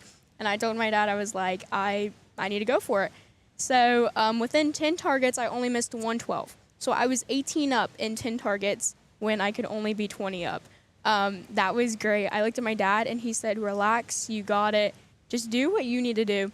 And that's exactly what I did. I ended up 42 up for the weekend. That's insane. Yes. So I went from 4th to 1st just in a day, and that put me into the shoot downs. Going into the shoot downs, I did not have much experience shooting down. So pressure did get to me a little bit. My heart was pounding like crazy, and I just loved it. I loved the experience, and I finished 3rd for the whole tournament individually, and then 1st place with team compound with Sawyer Sullivan. There you go. Well, that's a good partner to have. Yes. Sawyer is a monster of a shooter. You've probably seen him if you're not living under a rock, tournament keeping up with target archery. Right. You've seen Sawyer either on the USA archery circuit. He does. I think he made the indoor national shoot down. He made the Vegas shoot down. Outstanding young man. He's not 21, 22 years old. Yeah, he's super young for how good he is. So for everybody tuning in that's not familiar with 3D, we're going to show you what one of these targets looks like. And you see the 3 tiny dots that are in a line. You ignore the middle one. You've got the upper 12 and the lower 12. Traditionally at ASA, only one of those rings is going to be in play, and you have to call your shot. So it's presumed the lower is in play. If you want to shoot the upper, you have to call it. Surrounded by that, you've got the 10 line, you've got the lung line is going to be an 8, and anything else on the target is going to be a 5. So when you're out there on the ASA trail, are you mostly an uppers shooter, or are you mostly a lower shooter? So originally, I've always been a lower shooter. I never really go for uppers. Until this year, I kind of just shoot at whatever I can see now. I have enough confidence in myself that I know if I can hit the upper or the lower as long as I'm aiming there. Perfect. It's like you go to a pro-am and you might have 4 or 5, even 6 people in your group, and it's like, oh no, I'm 4th up, and the first 3 people all went for the lower, and it's a little crowded. It's like, well, you don't want to hit the back of an arrow and deflect out for an 8 or a 5. Correct. So maybe the upper is the smart play. I don't shoot a ton of them. My bow is sighted in just a little bit hot, so I can aim right at the lower and hopefully catch the top of the 12. But if I'm at an upper, I can't aim right at it. I'll be out the top, so I've got to shoot that safe side of it. It's a little bit of a strategy game, but here at the Houston Livestock Rodeo, both the upper and the lower are in play all the time, so that's a big benefit for some of these archers. And I think that takes a lot of pressure off of archers as well. Like, I know a lot of archers, they'll try to go for the upper, and then they'll hit the lower, or just because of the pressure of, okay, now I have to hit it. Like, I told everyone I'm going for an upper. So I think that takes pressure off. If you go for an upper, you just have to tell yourself that. And if you hit the lower, good job. Good luck. That is a lucky shot. 10 is your friend. Yes. It's okay. You get another poke at it. A lot of what we see these young archers navigate on the course is what we call course management. Yes. So at a typical 3D range, like you shoot a 45-yard class. Right. So that's 45 yards max. That doesn't mean all the targets are at 45. You're going to have a 28, a 31, a 32. Might even have some in the lower 20s. Those for me are the most tricky because it's like you gotta aim at it, you gotta hit it. Right. And ASA is a very strategy-heavy game because right at the edge of that 12 ring is your 8 and your 5 line, and you really don't have but a couple of inches to play with, and it's like, oh man, you're just flirting with disaster all the time. Yes. So I had a parent ask me yesterday. They're like, well, why not just aim center 10 the entire time and shoot 200? Like, well, 200's is an average out of 200 is an average score. Yeah. But if you're 2 up, you're 4 up. That means you shot 112 and presumably 19 10s. You're probably not going to win with that score. You've really got to push the gas pedal down and absolutely go for those 12 rings. And sometimes it's your day and it's working for you, and then other days you're shooting archery. I agree. And definitely for me, like, if we talked 3 years ago, I would say I don't aim at the 12. I would just aim kind of like connector lines or anything.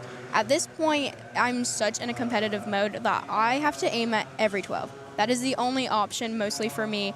If I know I'm going to aim, like, let's say someone's arrow's in the 8, but it's kicked up, maybe I'll aim at the arrow and add a couple clicks and aim at the arrow, but my arrow's going to go up.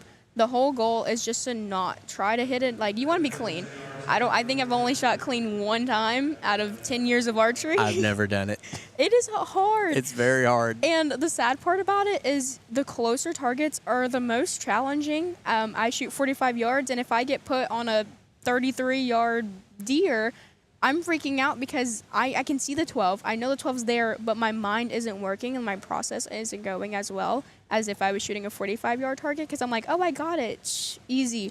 Why did I just hit an 8? Yeah. You give me one at 25 yards, you see more pin movement because of the Yes. magnification. You shoot magnification in your Yes, scope. I do. 6 power? Yes. Okay, perfect. That's pretty common. You see some of the Paige Pierces and the Tim Gillinghams might shoot an 8 power. You see a lot more movement. So your close targets, you're going to see more movement than a 45-yard target. Right. And it's like you're starting to double. You're hesitating. You're second guessing your own shot process. Yep. It's everything we tell young archers not to do. You give them a layup target that ought to be easy money, and it gives them the most problem. You get out to 45 yards and hit that 12 ring. You're like, Yep. well, yeah, the pin was sitting still. I didn't see anything. Yeah, I just kept squeezing on the release, and the shot broke just like it was supposed to, and it landed right there. No big deal. And they're like, well, you can hit them at 45. Why do you have can't do it at trouble? 20? Why do you have so much trouble at 20 yards? Well, you're seeing your pin in and out of that ring because of the magnification.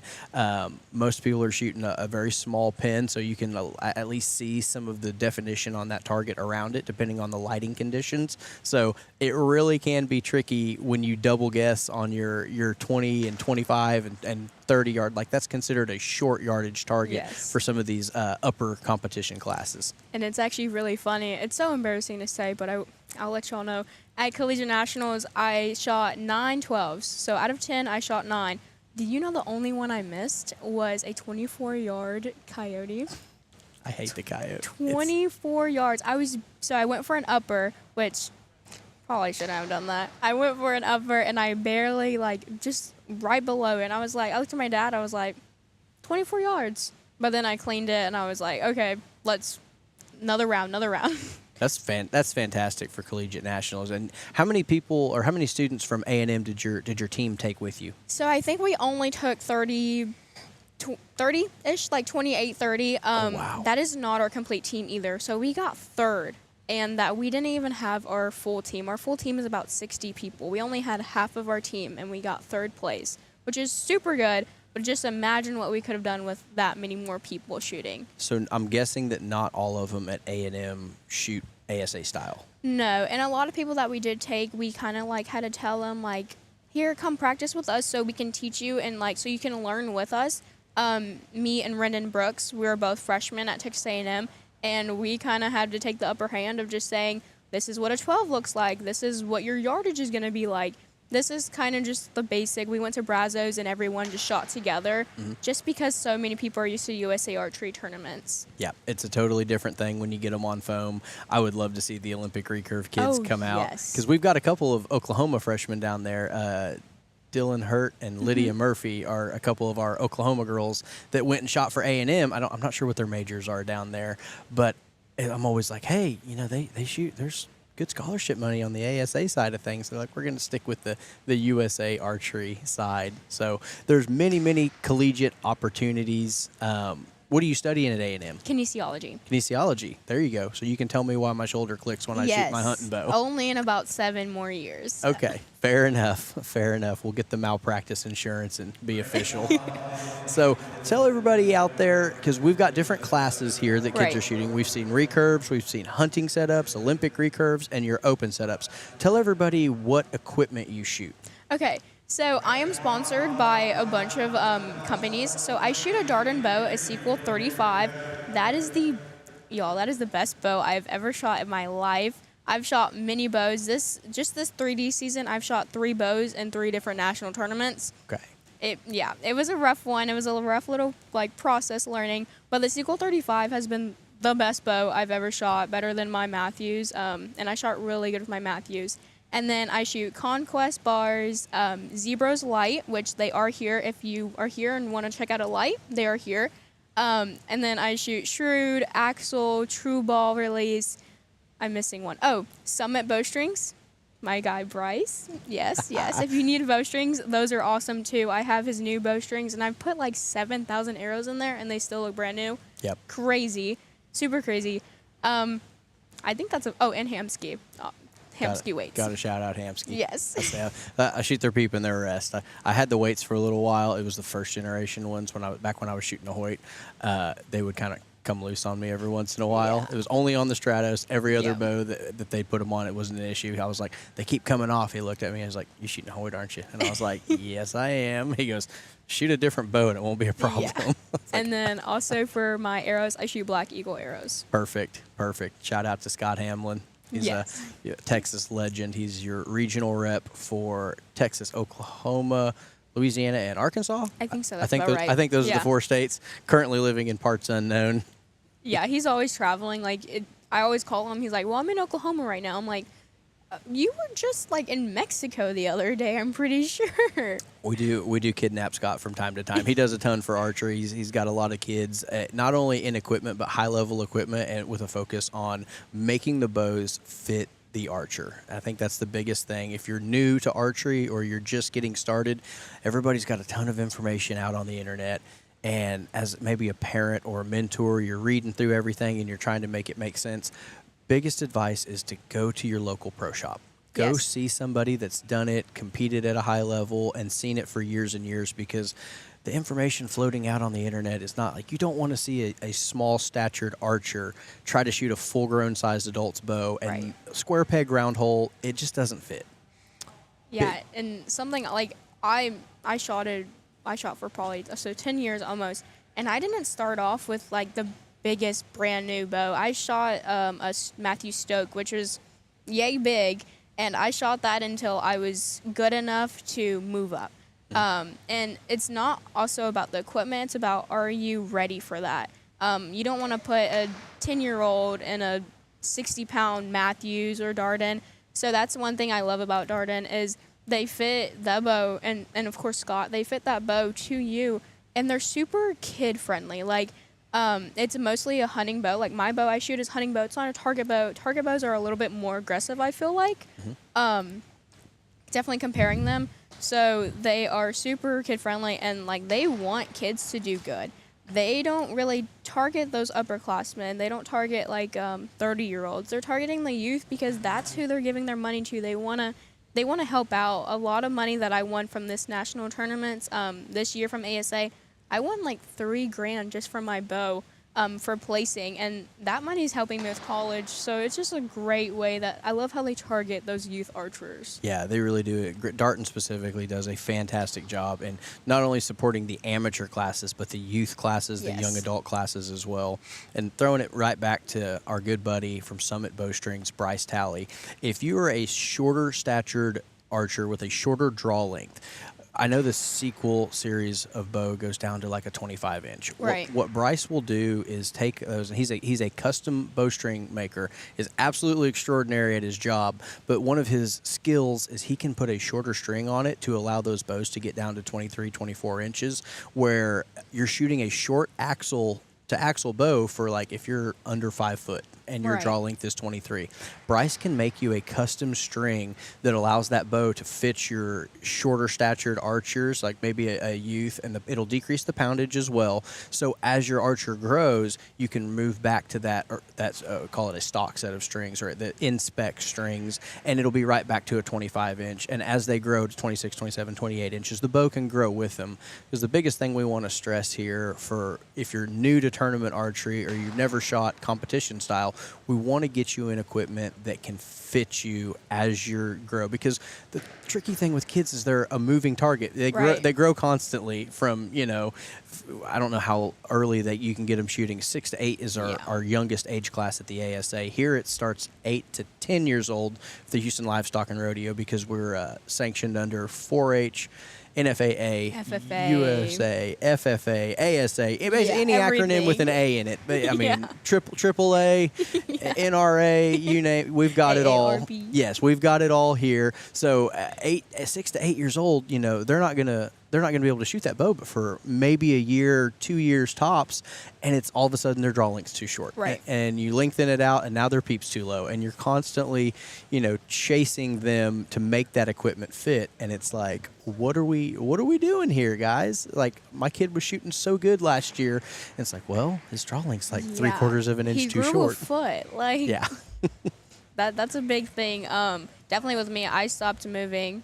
Howdy. Hey, we got Scott Booth in the house. Big shout out to our co-host Scott and Carrie. They are live today for not only the morning but the afternoon rounds on the paper side. You can check out all those scores from the paper side at Eyes on Score.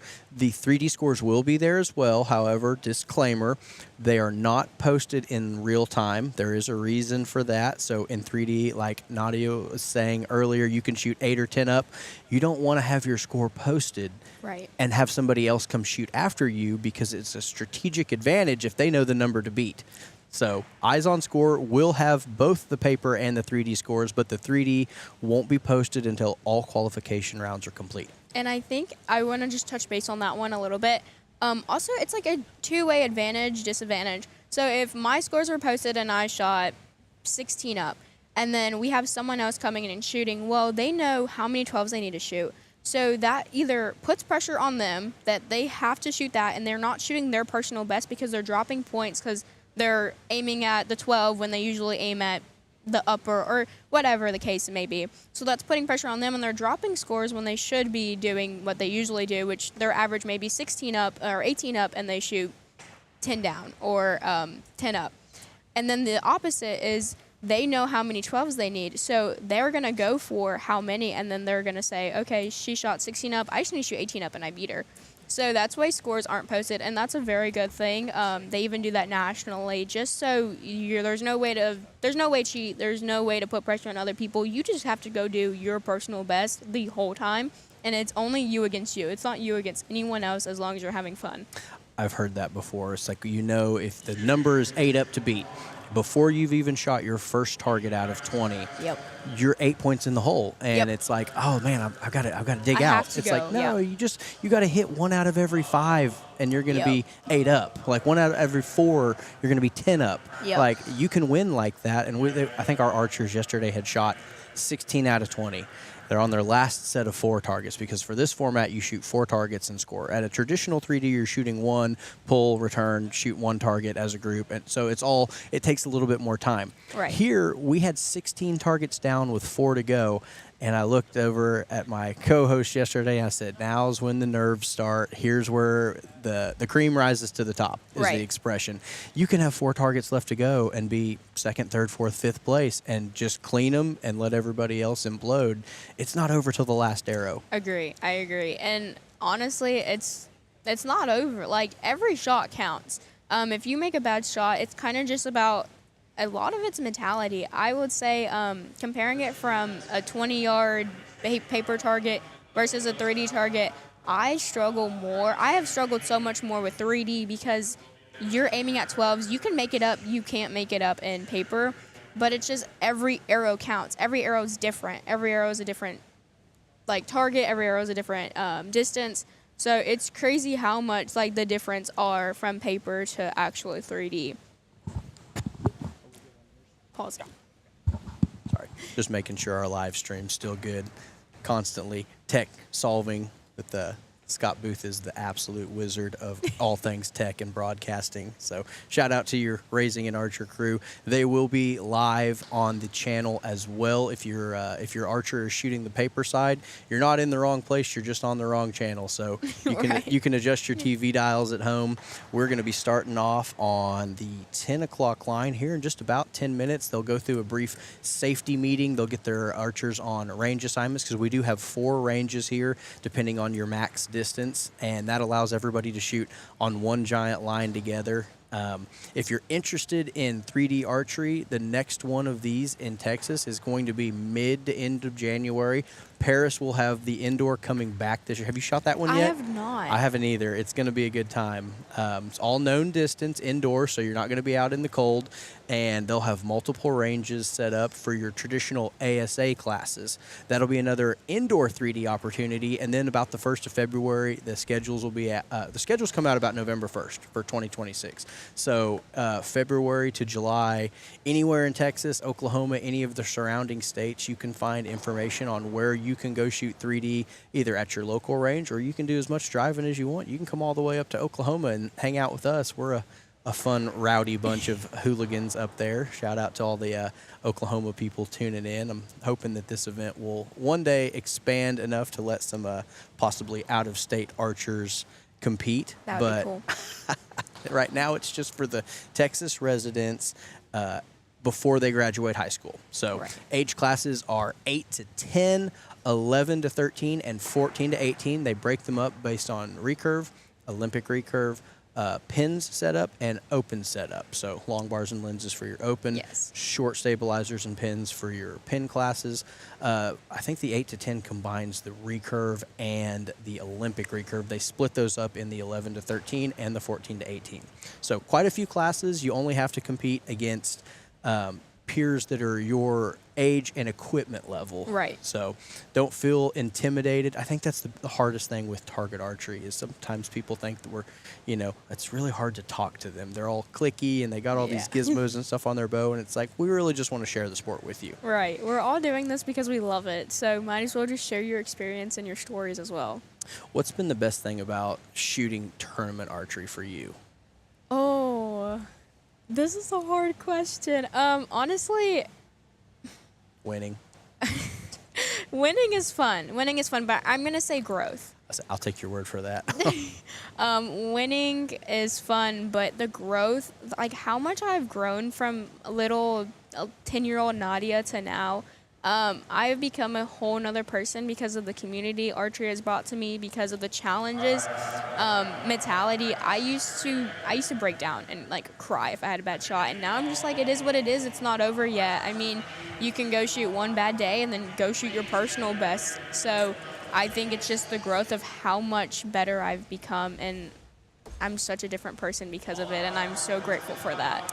It really forces you to learn those mental management aspects of, that first shot is going to be either good or bad, but you still have 19 of them to follow up with. Yes. And it really does teach you that, it's not all about how you start. Sometimes it's how you finish. Yes. But you got to be honest, each target's worth at least 10 points.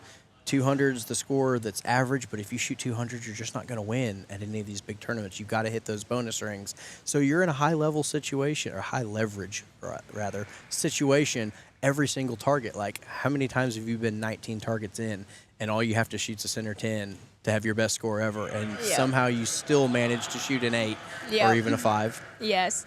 I know my first at Minden ASA this year, I was 18 up, and my goal was to be clean. Like, I just wanted to be clean. And it got to like the second to last arrow, and I shot an 8, and I was like, this is, sounds about right. But also you have to think about it. I've always like been told by some pros that I know, basically it's if you think about it. So you have a goal. So let's just say I want to be 30 up. That's only 15 arrows out of 40 targets. Mm-hmm. That's only 15. If you shoot an 8, that's just one extra more. I mean, that's not enough pressure on you. I mean, if you want to be 20 up, that's only 10. That means you have to shoot 10 12s and 30 10s. Yeah. It's not impossible. You just have to know how to play it, know how to know your game. If you have a 45-yard target, are you going to go for the 12 or are you going to go for a 10 because you know you have a 33-yard target right next to you? So it's just the game of the game, really. Yeah, it's like in my division, they're shooting 30, 40, and sometimes 50 up.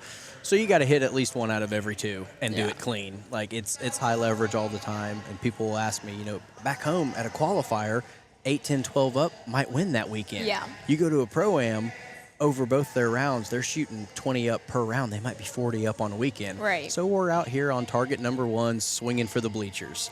And that course management can really, you got to tell yourself, don't take it too serious. Right. You got to keep it fun. Hope you got a good group that likes to, cut up and have fun and joke around. Who is your best? Okay, so if you could pick a group to shoot with at one of your pro-ams, who's the top 4 or 5 people you want to have on your stake with you?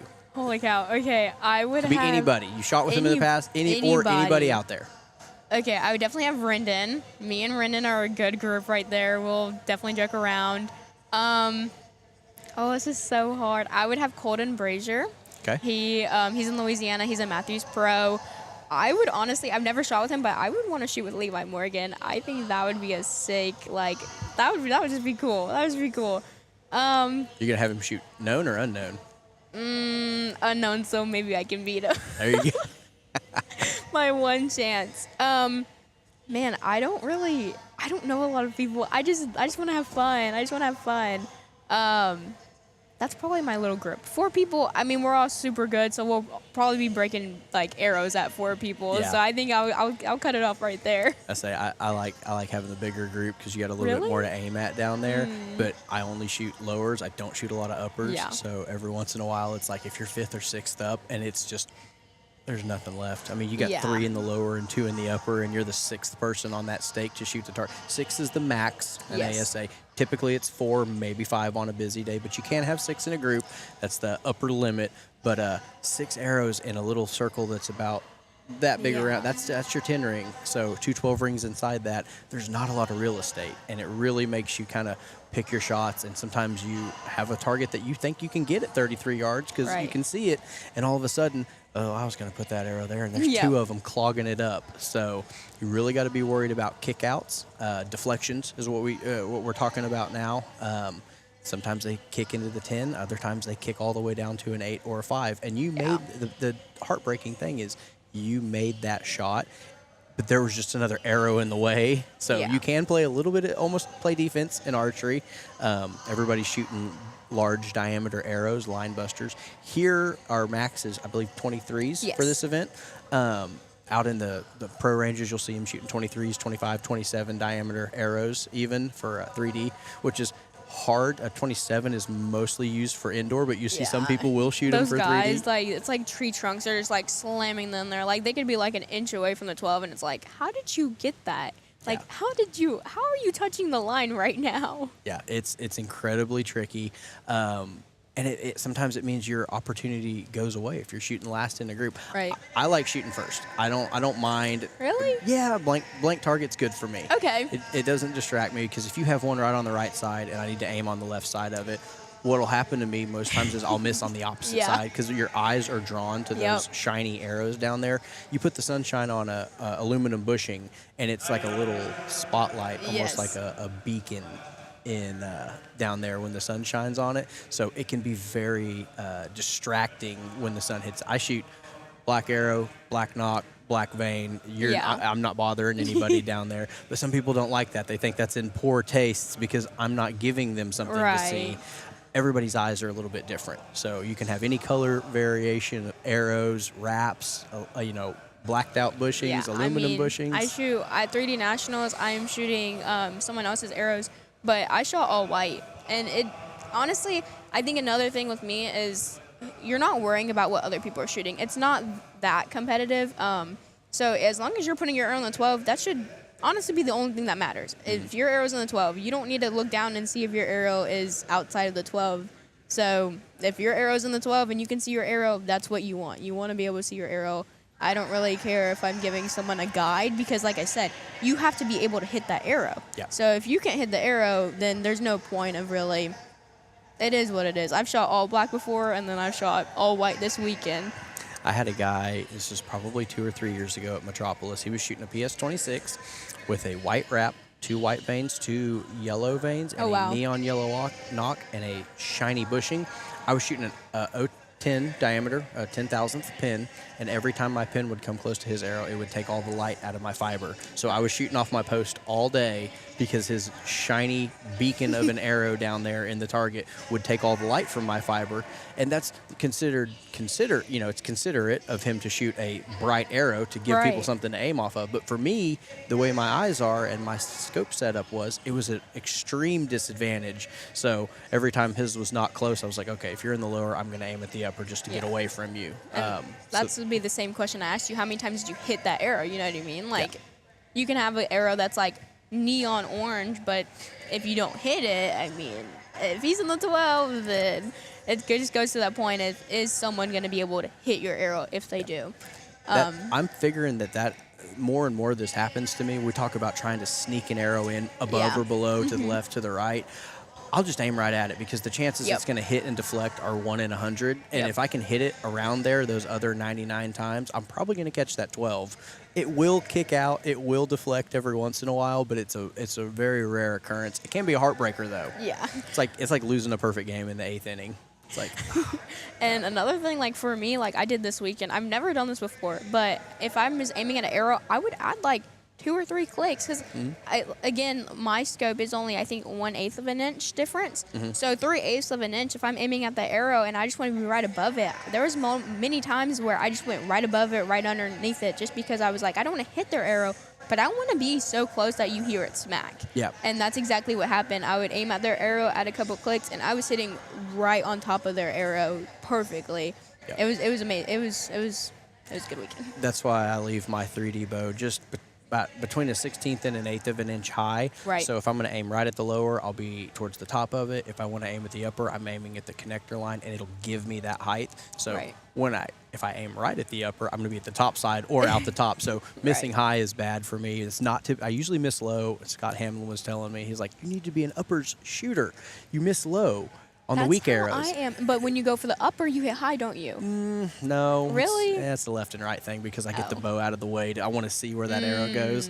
It's like I want those black arrows that I can just barely see them go through the scope. And it's like, okay, I know I'm following through. I know I broke a clean shot.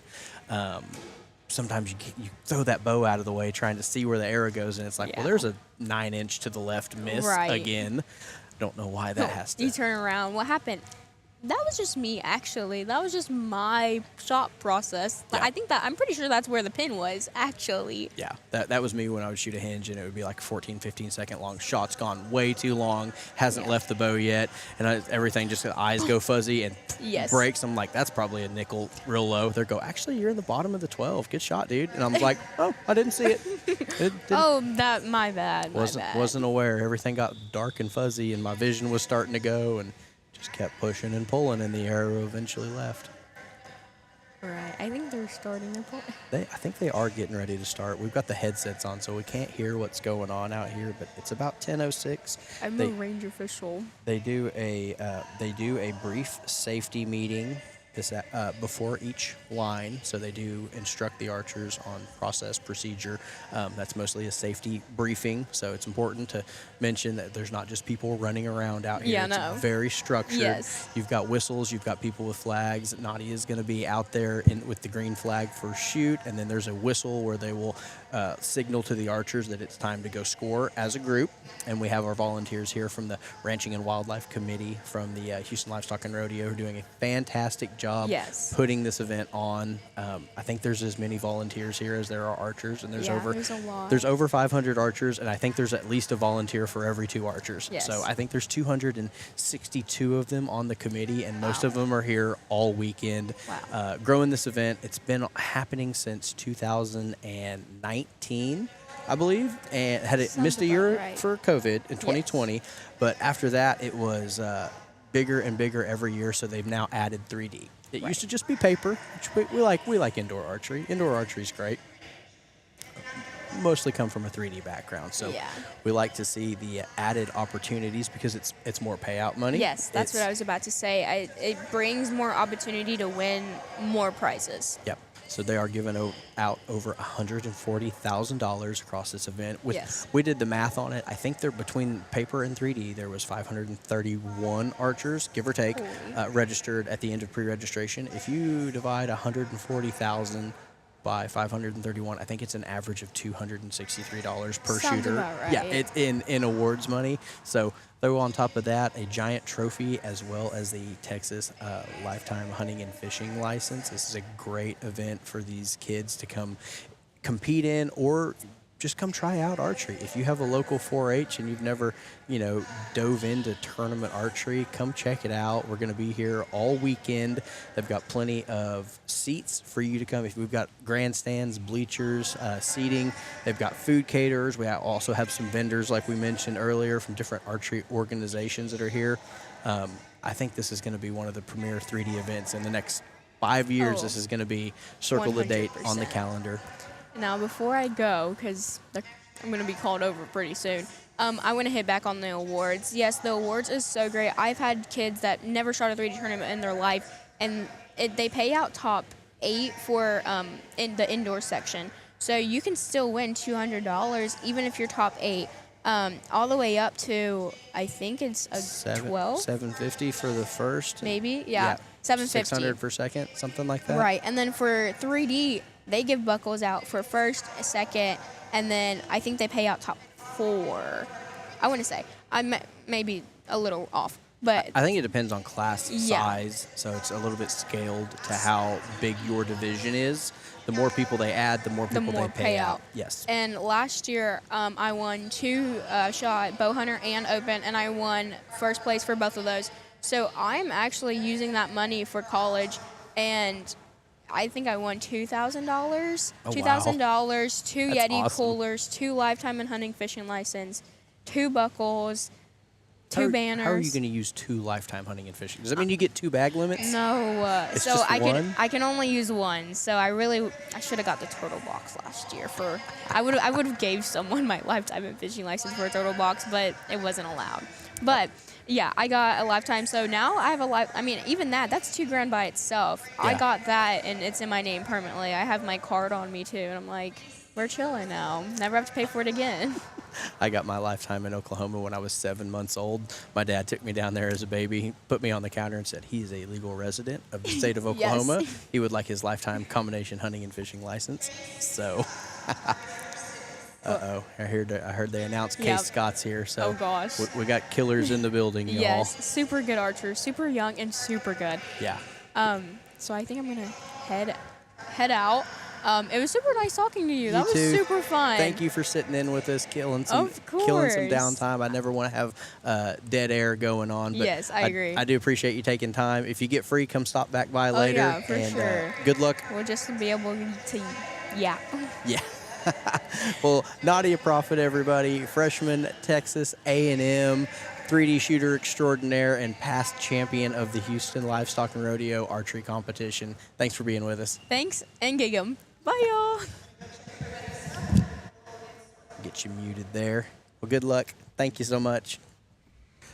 All right, everybody, we're going to kick you back over to the archers that are starting to take their positions on the line. We're getting ready to start the 10 a.m. qualification. There we go. Got our, looks like we've got our range officials, everybody taking their spots. You see some of our young archers. There's Mr. Case Scott there in the Knox Archery jersey. Look for him to put up a big number. Let's see what bow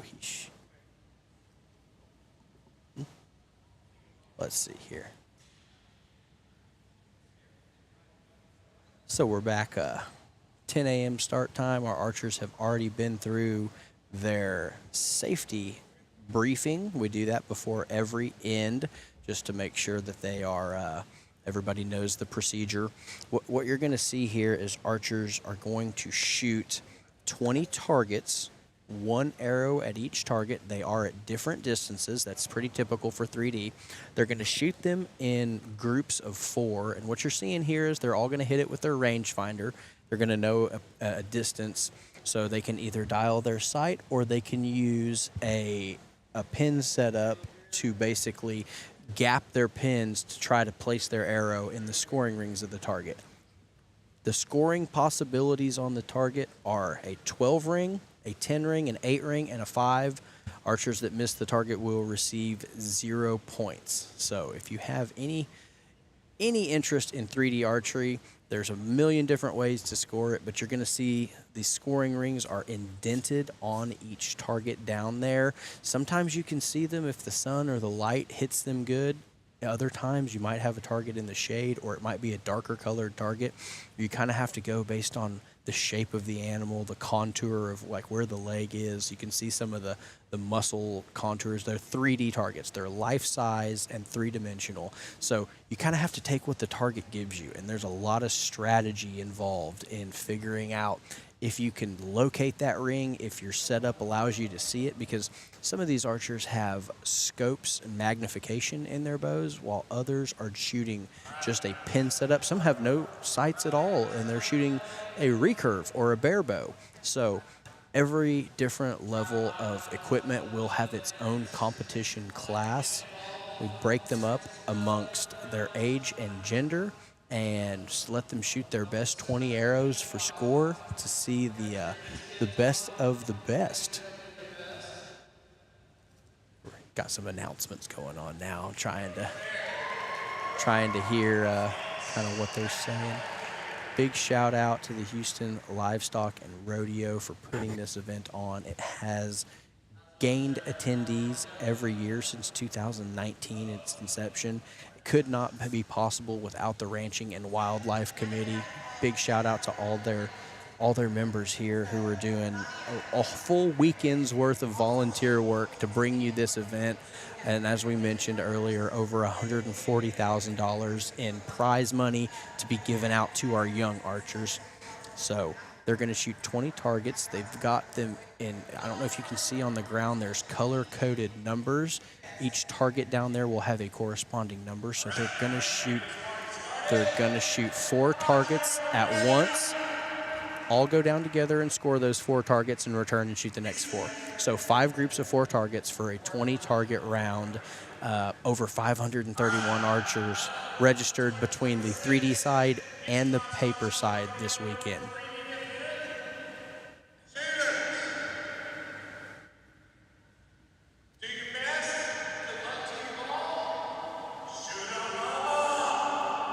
And Brad Timmerman has called shoot 'em up, which is typical for a 3D tournament. That's the green flag racing. That's the go get 'em and the call to start the action.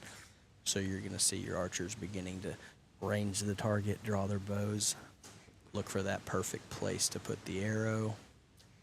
And then they'll rotate to the next spot. They will stay with their group of 4, which is typical. Some groups of 4, some of 3. So you'll have multiple in each group that'll stick together. They're all shooting the same set of targets. So one target, your first one, you'll have no arrows in it. You'll be the first archer to shoot that target. Your second target, you'll have 1 arrow to aim off of. So we're seeing the antelope there. That's going to be just left of the lower 12. That arrow is going to score a 10. Now the next archer that shoots that antelope will have that orange and white arrow to aim off of. What they're going to want to do is probably shoot for the lower and try to put their arrow just about 1 inch to 1.5 inches to the right of that. That's going to be your lower 12. The arrow in the target that you're seeing now is going to score 10 points. We call 200 for a score about par. You want to be above par. It's opposite than golf. So you want to be above par. You want to be as high up as you can get. A perfect score on this round would be a 240. That means they shot all 20 12 rings with no 10s, no 8s, and no 5s. That would be quite the feat. I don't know that that's ever been done here, but there's a few archers here who could be absolutely be the first ones to do it. So these kids are competing from 8 to 18 years old at this event. You have to be a resident of Texas and enrolled or involved in one of the sanctioning bodies. We've got 4-H, FFA, NFAA, USA, and ASA archers. So it's a little bit of a smorgasbord of all different styles and sanctioning bodies. So no matter where you are in your archery journey or what your local club or shop shoots or what program they run, there's a spot for you here. We want to see you involved in it next year. It's going to be a great event. We're seeing numbers grow bigger and bigger. And guys, I can't say enough about the venue. We are down here at we're in the B hall. I believe the indoor is in the D hall of the NRG Center. This is fantastic venue. So there on the bedded buck, you're going to see one arrow is the top arrow looks like it's going to be a 10 just to the right of the lower 12. Both upper and lower 12 rings are in play. You don't have to call them for this tournament. And that bottom arrow is going to be just a little bit low. It looks like it caught the 8 line. It might be a little low of that for a 5. That's going to be a call that our judges make. Procedurally down there, it is important to note that the arrow only has to touch the line. It can barely touch to receive the higher value. So a lot of people in 3D use the term pulling the line. These targets are foam. They distort when the arrow penetrates them, when they go in. So your lines can actually move a little bit. And it's important to note you can pull the line, but it must touch to receive the higher value. That's very controversial set of words in 3D archery. It's pulling line. Well, is it touching the line? It has to touch the line to get the higher value. It doesn't have to cut the line, it just has to touch it. So you can see each of these rings. That arrow that you just saw on the bottom of the number 8 target is going to be just low. That's going to be an 8, just a touch low of the, oh, well, that's Case Scott there shooting the Black Eagle arrow. Looks like he's shooting his turquoise colored Matthews title this weekend.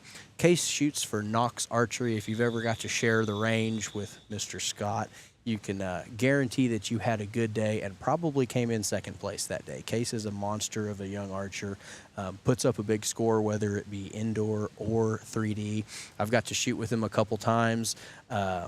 It was a long day for me, just chasing his arrows. We shot the Texas Field Archery Association State marked 3D with him a couple of years ago, and you all saw Cliff Early was our guest host yesterday, so we got to share the range with Case, and Cliff told me as he was walking up, he goes, that kid's going to beat the pants off of us all day long, and he proceeded to live up to that reputation.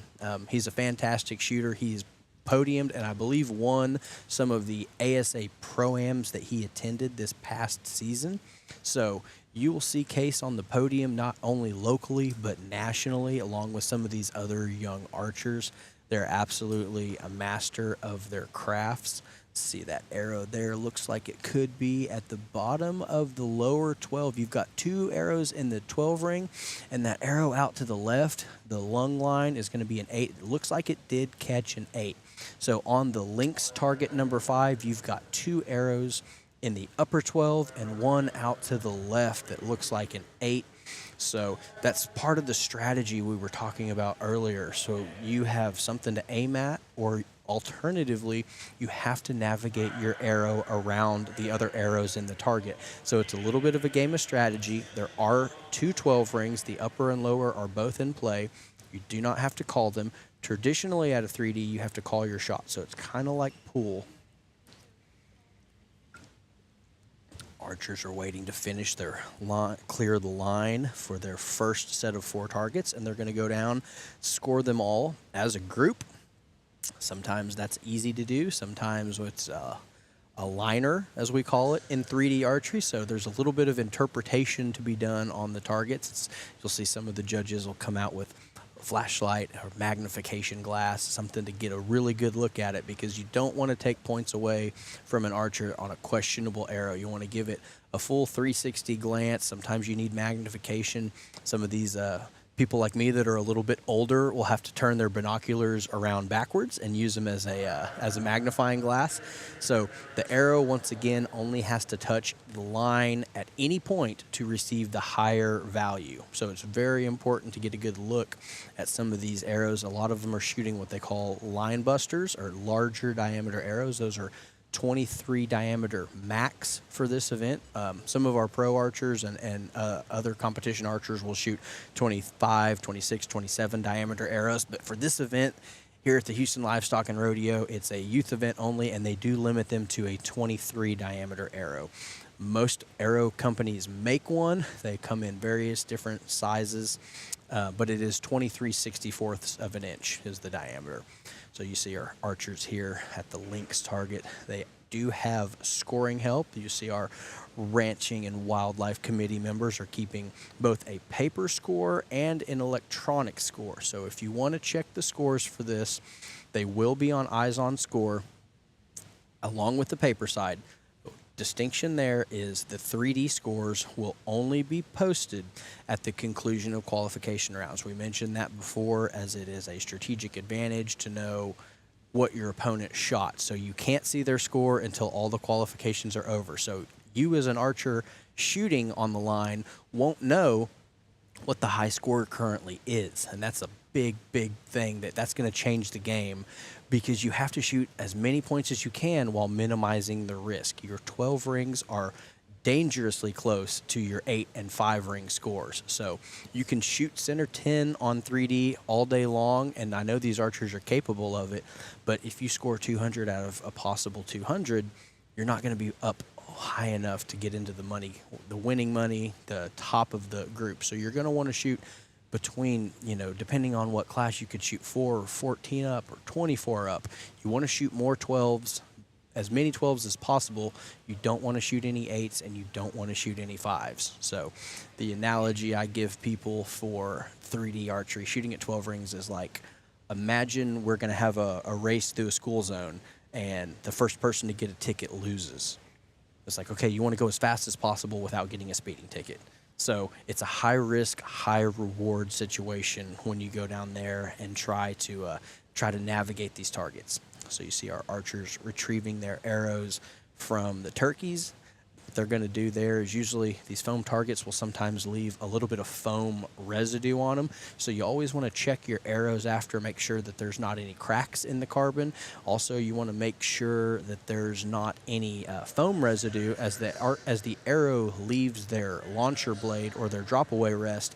You want to make sure it doesn't have any, we call them barnacles or foam residue left on there. So you'll see a lot of them have like a copper scrubbing pad that they'll clean their arrows off every single shot so that it doesn't roll down that rest on their next arrow and cause it to basically fly less accurately. You see some of them down there scraping off. You can use your fingernail. Some people use a Brillo pad or something like that. But you always want to give them a glance, because these archers are shooting multiple arrows at the same target. Sometimes they'll slap together. You might crack a knock, anything like that. You want to make sure that the arrow is structurally sound before you shoot it again. It could be a disastrous moment if you shoot an arrow with a broken knock. Your bow makes a terrible sound. It could possibly derail it. It could split a limb. It could do all kinds of terrible things to your bow. So you'll see these archers, as they walk back, they are examining each arrow that they have shot and hoping that it's good. And most of them have replacement nocks. Some of them will even have replacement bushings that they'll carry with them. They'll also carry extra arrows. So that you have to have, for this event, at least 4, because you're shooting 4 targets at once.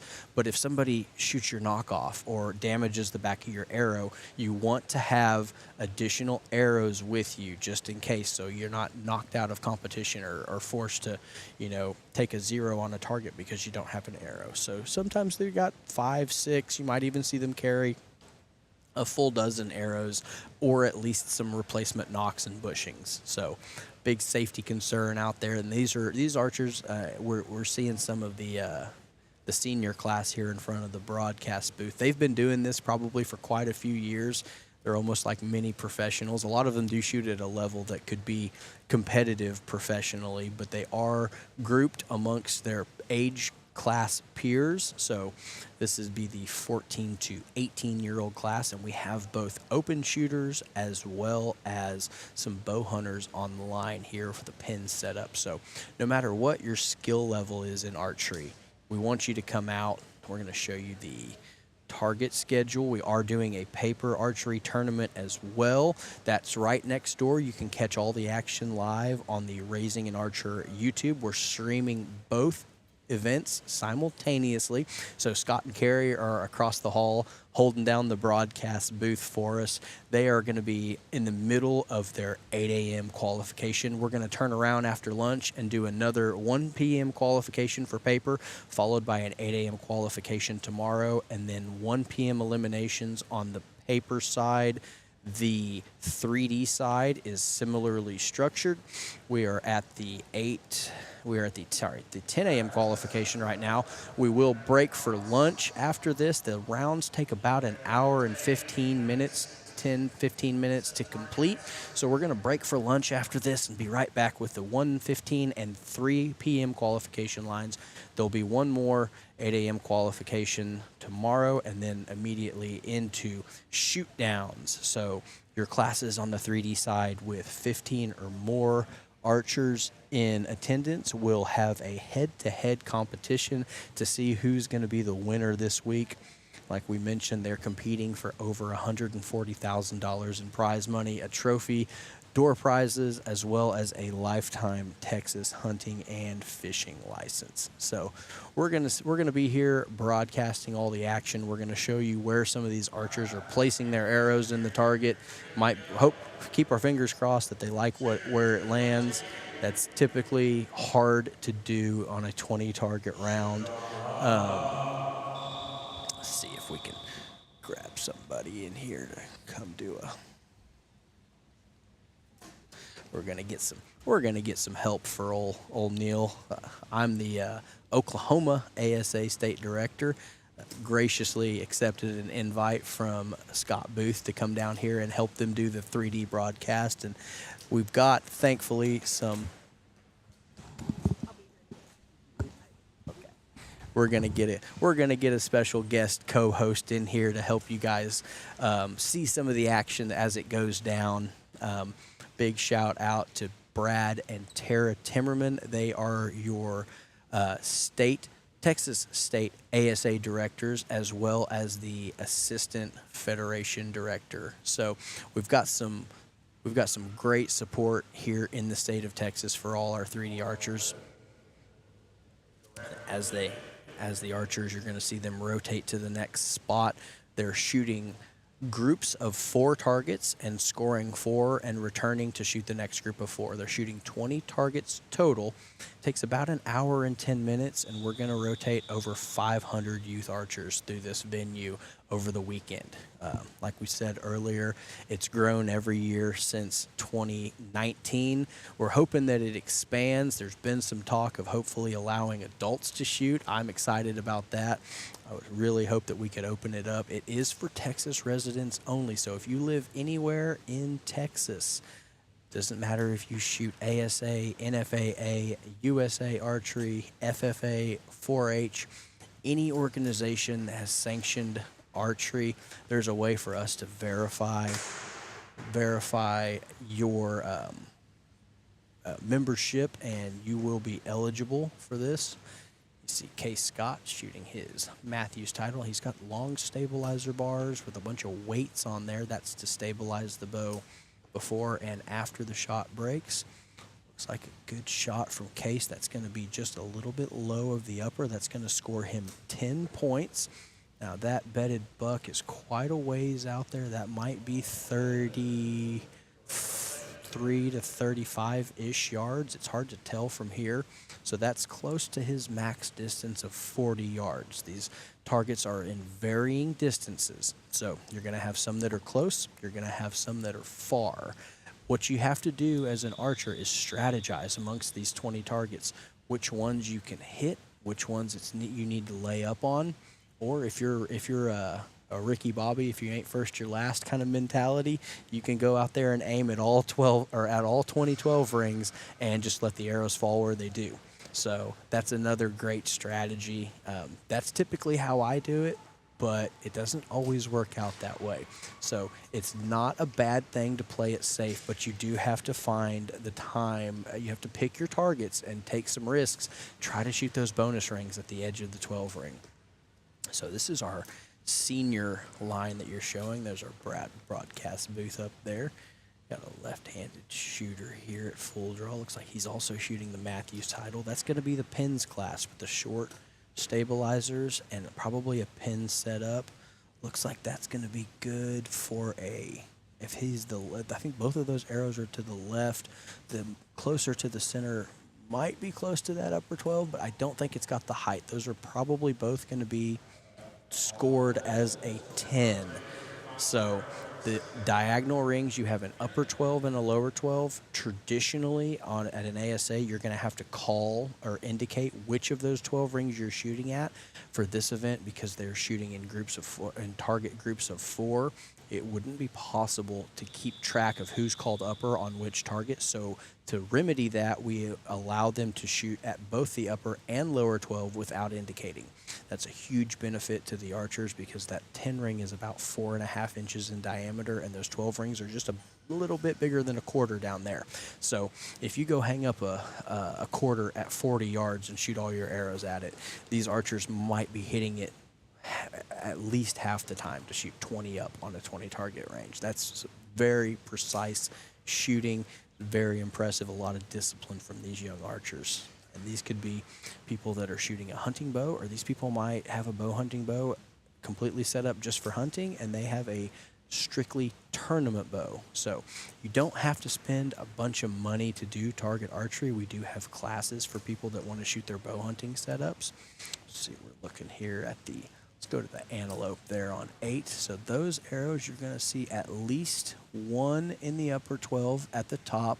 The arrow at the top to the left is going to be close to the upper 12. We don't know if that one's going to get the call or not.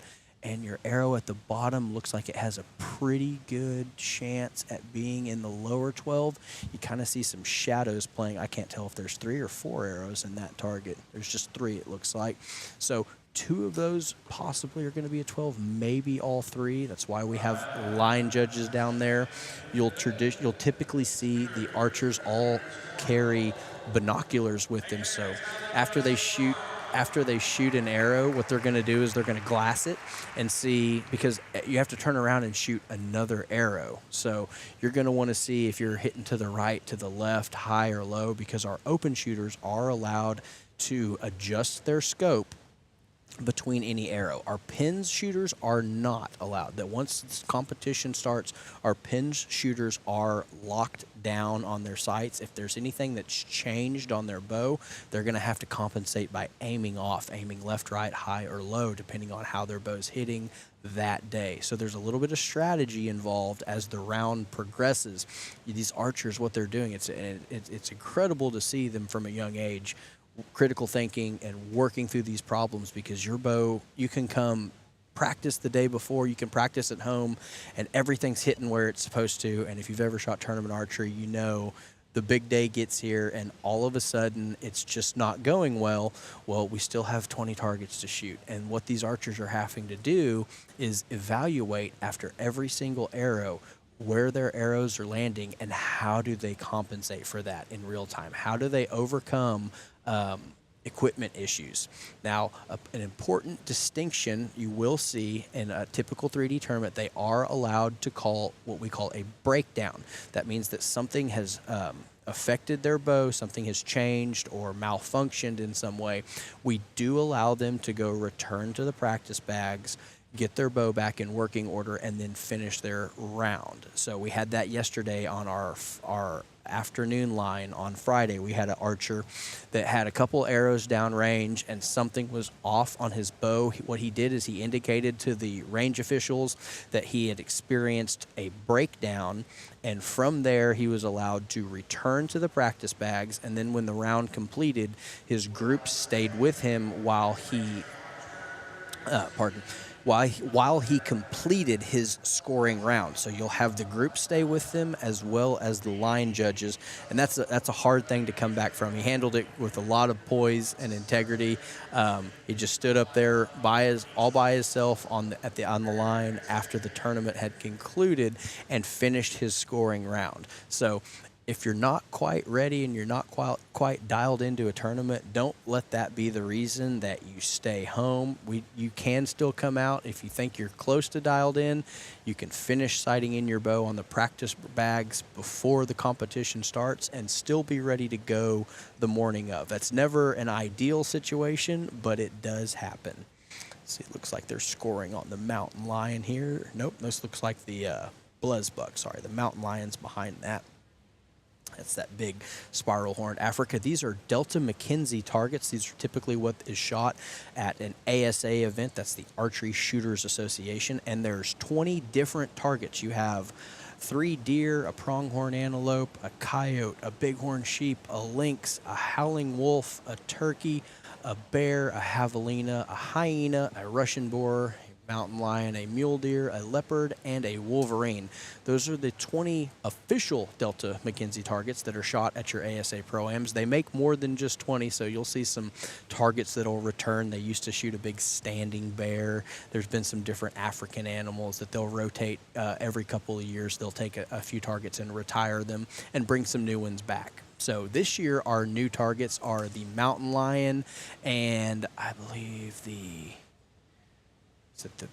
black bear. I know they changed the color on the mountain lion from a black panther back to a cougar, and that makes a huge difference. It's the same shaped target, but the paint color is different. That allows the archers to possibly see it a little better, because normally 3D, we're out there in the woods on a trail, a 3D trail, and you can put them under the shade, and it really makes it hard to see exactly where those rings are, depending on if you have a scope setup or a pin setup or even a recurve setup with no sights on them at all. These archers are expected to trust their judgment, locate the rings, and execute a good shot. So they're doing a lot of things all at once, and it really is exhilarating. It really is a rush to see these anybody really, but especially our youth archers and our young adult archers. It's all about, can you see it and can you hit it? It's a very tricky game to play.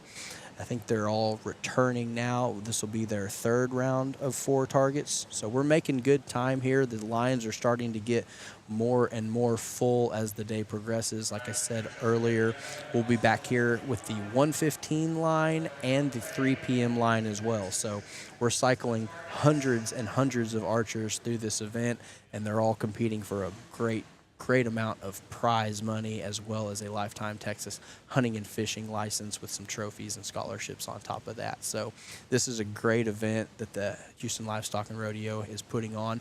This is in association with the 2026 rodeo.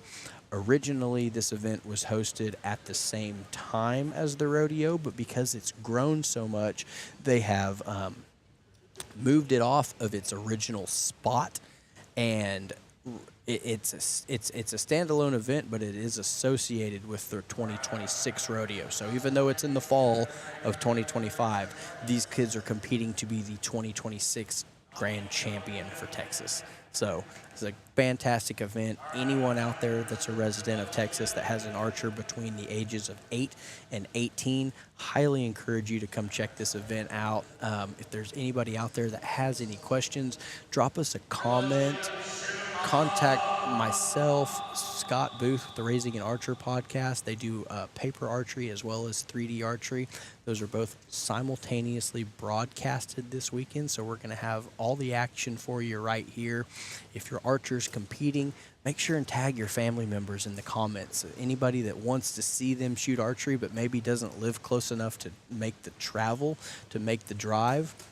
Here we've got the turkey. You've got one arrow in the turkey. That is going to be just a little bit to the right. I think that's going to catch an 8 line.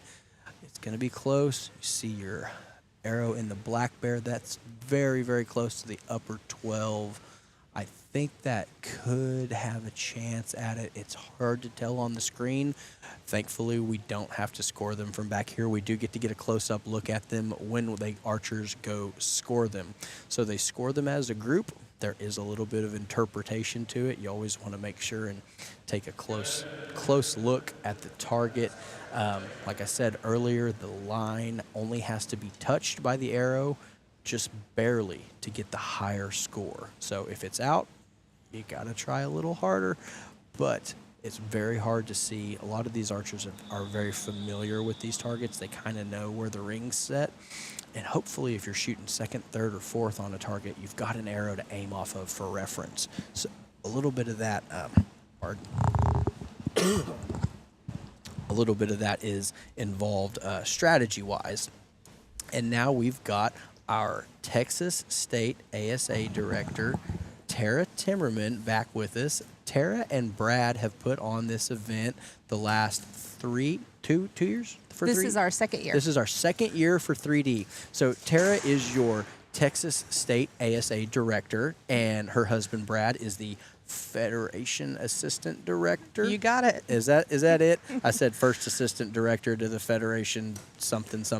I've said it different every time, but second head honcho in charge underneath the national office for ASA. So Brad and Tara are the people you want to know if you're at all interested in 3D archery. How are you, Tara? I'm great. Thanks for being here. Thanks for making the trip down. And I'm happy to be here. Hopefully next year they'll let the adults shoot. If not, we're just going to bring my bow and shoot after it's over. We've got it in talks. We've heard several grown-ups that say, hey, I want to do this too, so we're going to see what we can do to make it happen. I think it would be a fantastic event at this venue. You've got the distance here. I mean, we're looking over here. We've got 4 full 20-target ranges and a little bit of room on the side. You could probably even squeeze another one in there. I don't know if the trailer's big enough to bring a 5th and 6th range back, but we could do a 50-yard max. We may have to call Mark Tackett and get that big trailer to bring down too many more targets. Shout out to Mark's 3D Targets. He's the guy to talk to if you need a new target or a replacement core. That's the thing about these Delta McKenzies. You'll see the line, the heavy line in there is actually a replaceable core. So hopefully most of your arrows will stay in, hopefully most of them will stay in the replaceable part. That doesn't always happen, but when you get that target worn out, you can buy a replacement core for like $75 or $80, and it's basically brand new. Yep. So, Tara, tell everybody that's not familiar with 3D archery, how would they go about getting involved in this? So one of the easiest ways, and probably one of the most accessible ways, if you don't have a local pro shop to go to, would be to get started with your local 4-H shooting sports chapter or potentially your FFA shooting sports chapter. We've got a number of amazing chapters across the state that are represented here this weekend, and they start out with 4-H certified coaches who know the archery game. They start out with introductory equipment that you can usually borrow depending on what the resources are for the chapter, and then they compete and practice. And so that's a really accessible way to try it out and see. Most of those chapters start at 8 years old or in the 3rd grade, so that's a good age for kids to start out as well. If you don't have a local shooting sports chapter, any of your local pro shops should be able to kind of guide you in that direction, or reach out to your local 3D archery clubs as well. It's a huge community of very willing to help individuals. Absolutely. And we've all seen, or probably personally been through some of these troubleshooting issues where it's like, okay, I think my bow fits, but it's just not doing what I want it to do. And you kind of feel lost for a little bit, and it can be frustrating, but the best thing about tournament archery is there's somebody that has been in that situation before. They know what you're going through, and they probably know how to help you if you're willing to listen to them. So that's the best thing I can tell people about the archery community is they're very, very willing to help new to our sport archers. Absolutely. Absolutely. It's very tricky now, and you don't have to have all the bells and whistles and gizmos. You see some of our archers are shooting recurve and bare bow. On the Olympic side of the recurve division, you see the long stabilizers and the scopes that you all at home might have seen that on the Olympics. That's the same style that our Olympians shoot, and we have a lot of them local that are Texas A&M students. Yes. They have I believe Casey Kaufhold, Catalina Noriega have represented the United States in the Olympics. You've seen Sawyer Sullivan has been a champion on the world stage from USA Archery. So these are very young, poised archers that, I mean, they compete with adults all across the world, and they come back and go to class Monday through Friday. Yeah, Sawyer Sullivan and one of our range officials, Nadia Prophet, were actually the national champions this past weekend at the USA Archery Collegiate 3D Nationals in Foley, Alabama, in the mixed equipment division. That's fantastic. So we do want to point out to all our parents is that this event is for ages 8 to 18. It's capped once you graduate high school, but your opportunities in archery don't stop there. Tell us a little bit about collegiate archery and how it can transition these kids into getting an education while being scholarshiped to shoot their bow. So one of the most probably notable archery programs in the state of Texas is at Texas A&M. There are other programs throughout the state that also compete as club teams. However, outside of the state of Texas, in the NAIA conference, you have colleges and universities that have teams that are actually scholarshiped varsity athletes. One of our range officials out here is our son, Will. He is a sophomore at Lindsey Wilson University, and he is on their collegiate 3D team, and he is a varsity athlete just like a football team would be. There are programs at the University of the Cumberlands in Kentucky. Lindenwood University, I think, is in Oklahoma. Is Lindenwood in Oklahoma? Missouri, I believe. Okay, Missouri. We've got but Connor you've State. got Connor State Archery College And then there's another school, and I can't think of the school, but I know the coach that's in Oklahoma. But lots of opportunities for students who want to continue their archery careers while getting higher education. So if your kid is interested in continuing on in archery, the opportunities are out there. You can give us a call or send an email, and I can point you in the direction of those programs. But yeah, we're always really excited to see our kids competing at the college level. And I think a great thing about this event specifically is they have invited colleges and their coaches to come attend for the purpose of recruitment. So if you're interested in coming to this event next year and your students approaching high school age, there are multiple universities that have sent recruiting representatives to come try and check out the local talent, because you might go to school, you know, in state, you might go 2, 3, 4 states away. It's a fantastic opportunity to continue shooting while being a student athlete. So if I would have known they would pay me to go to college and shoot my bow and I could major in tournament bass fishing, I might have turned out a lot different than going to some kind of liberal arts degree is where I ended up.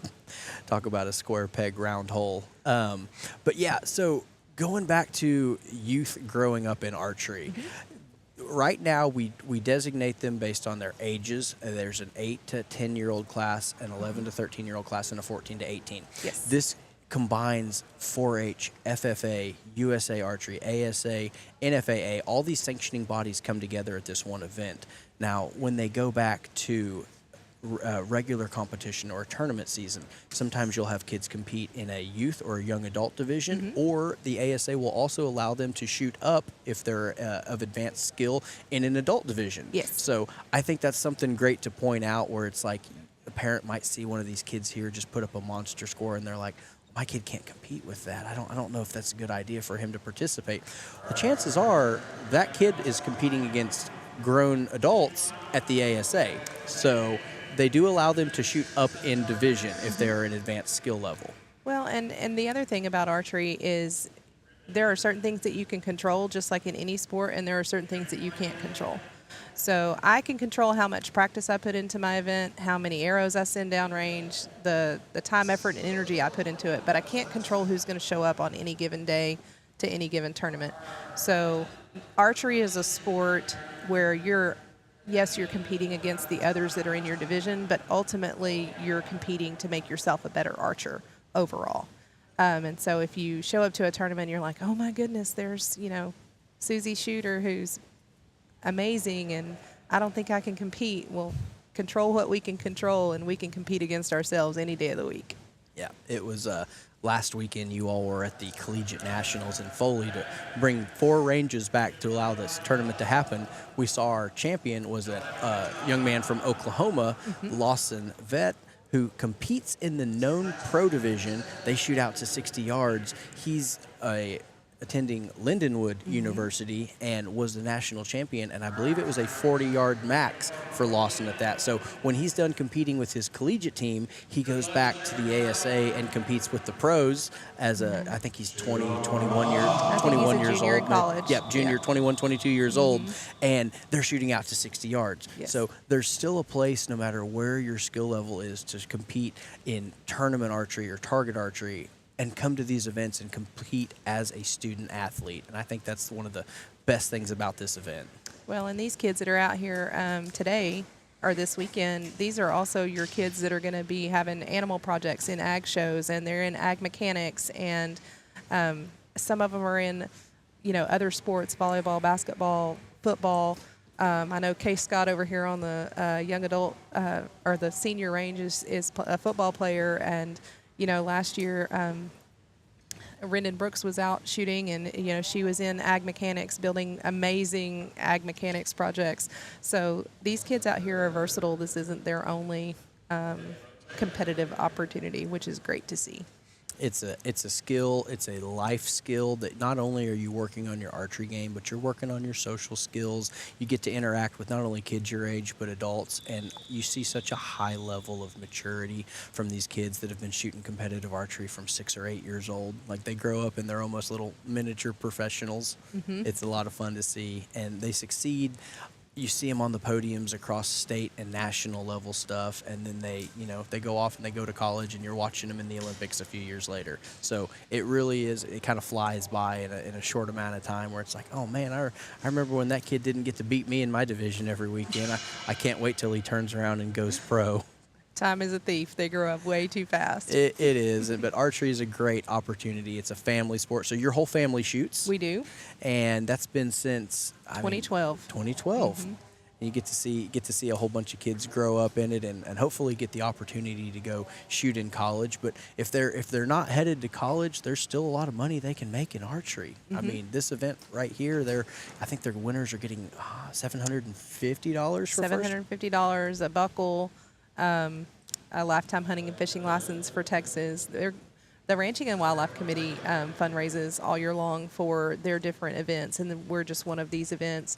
And they're giving away over $150,000 in cash and prizes this weekend to not only the kids on the 3D side, but also there's a little over 300 lines of target archery as well. Paper targets, indoor archery, archery. That other part of the archery world.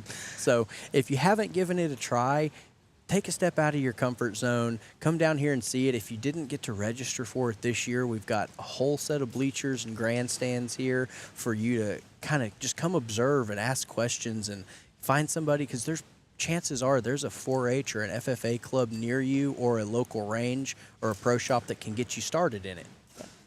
There's definitely no shortage of opportunities. Sometimes we have to seek it out a little bit, but it is absolutely there. It's a very helpful community. We're looking here at the mountain lion target. Looks like one of them is going to be safe as a 10 ring. The other arrow that's a little bit lower is probably going to be scored a 5. It's like one of my arrows that's happened. They don't call me Nickel Neal for no reason. So a note on all these targets. Each year the ASA will rotate out 2 targets. So this year, coming into the rotation, if we're looking at the senior range right now, target number 14, the mountain lion, is coming into or back into the rotation, and then also target number 9 on the black bear is coming back into the rotation this year. The black bear was used to be cinnamon colored, and the cougar used to be the black panther. So they switched the paint on them, and that you don't think that's significant, but once you're out there under a shade tree at 40 yards, it really does play tricks on your eyes.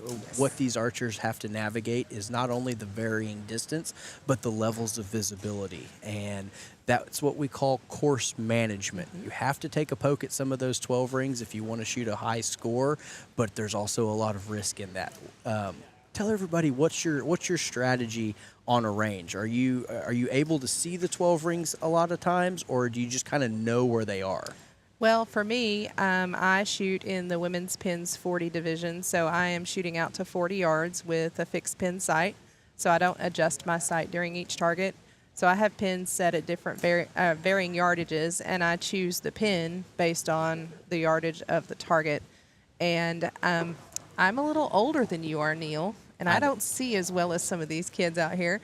So can I see the rings? I can't use any magnification on my sight. So no, I usually can't see the 12 rings.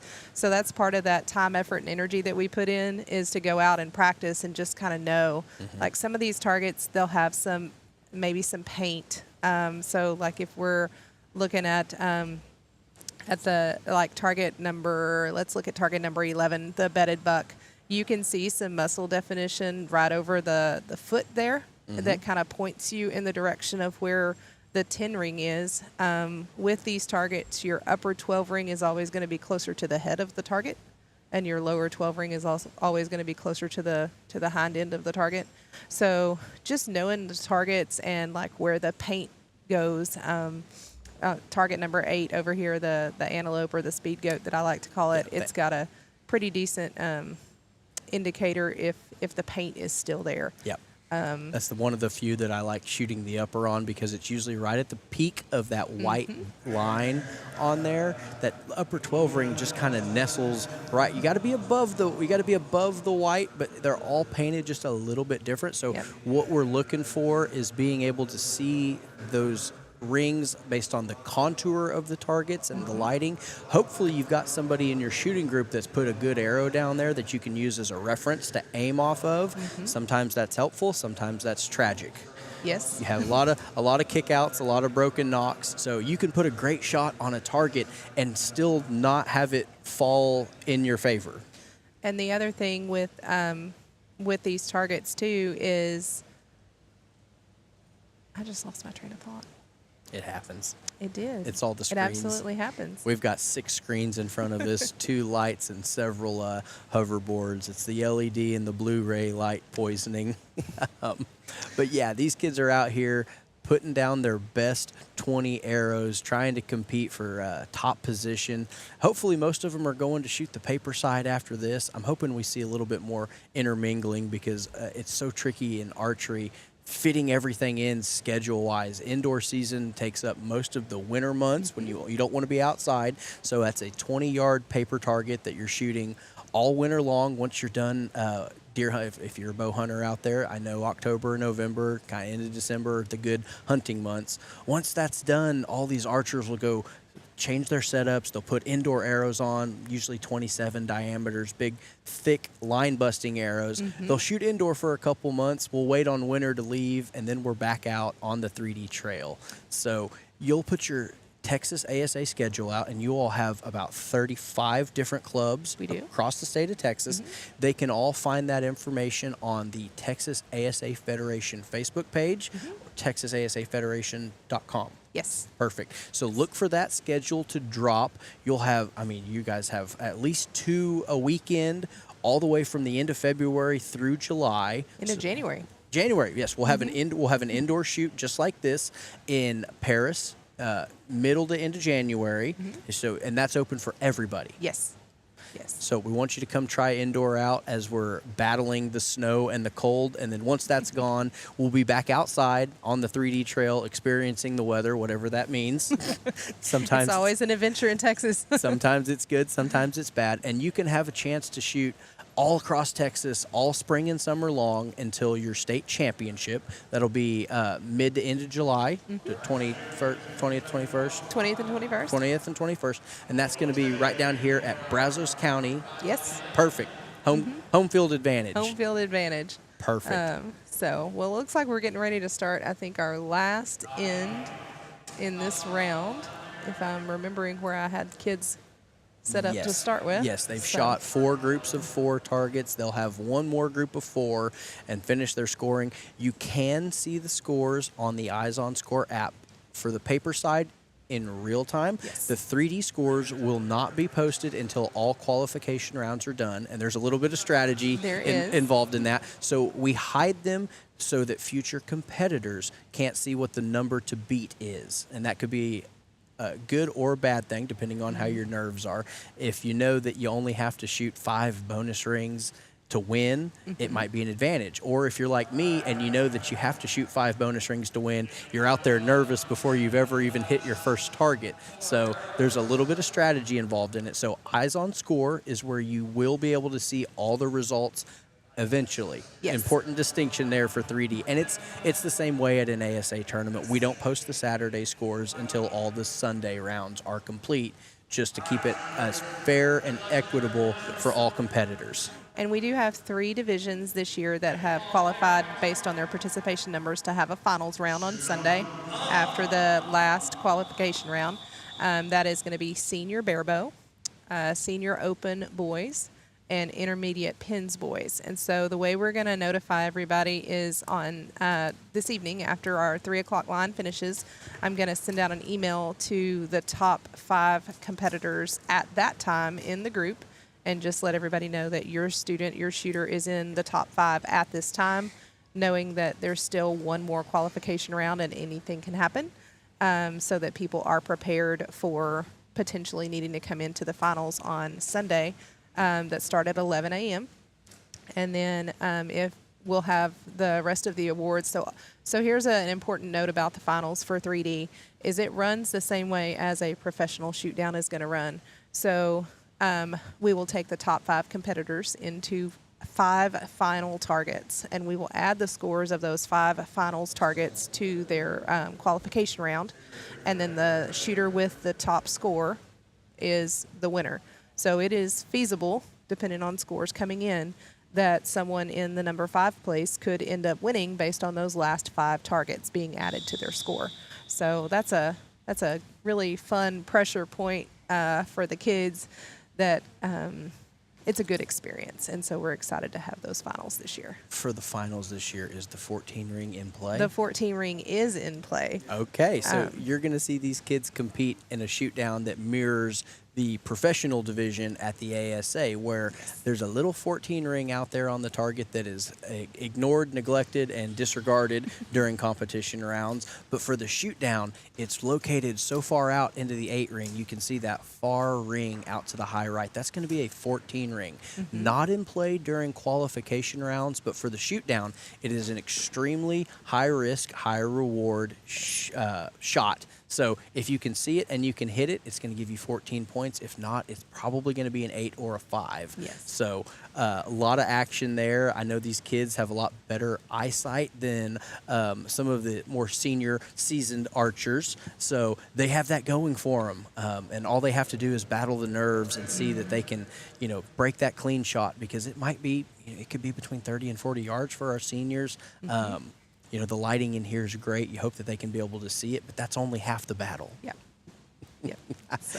If you want to do anything like that, you can also come to the AMAM. That's going to be halfway through May in Paris, Texas. That's at the Love Civic Center. And we have a little team shoot between Oklahoma, Texas, and Arkansas. We call it the Red River Shootout.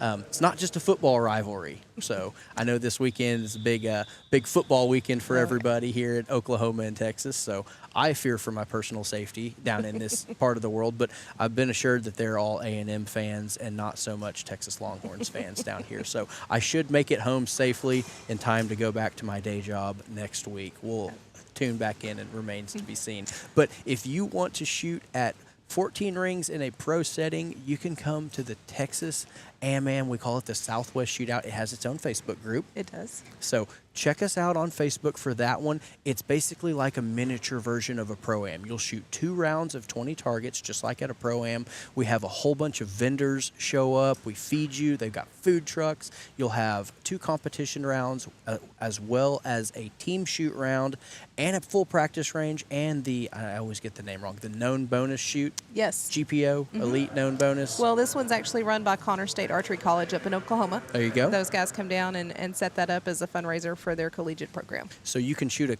competition inside a competition there. So you can shoot multiple rounds for score, as well as a team shoot. Have great prizes for that. Was it a set of gas bowstrings? So our team shoot, in this past year was sponsored by Apollo Bowstrings. Apollo Bowstrings. And so you get shout out to Randy Duran. Yes. And then also competing for cash on that team shoot. So before I sign off here, I just want to say thank you to the Ranching and Wildlife Committee at Houston Livestock Show and Rodeo. Thank you to Raising an Archer for this amazing coverage of the 3D rounds this year. Last year we didn't have this coverage, so we're extremely thankful for this. Thanks again to Neil for making the trip down here, and thanks to all of our parents, coaches, support team, and all the shooters for coming down.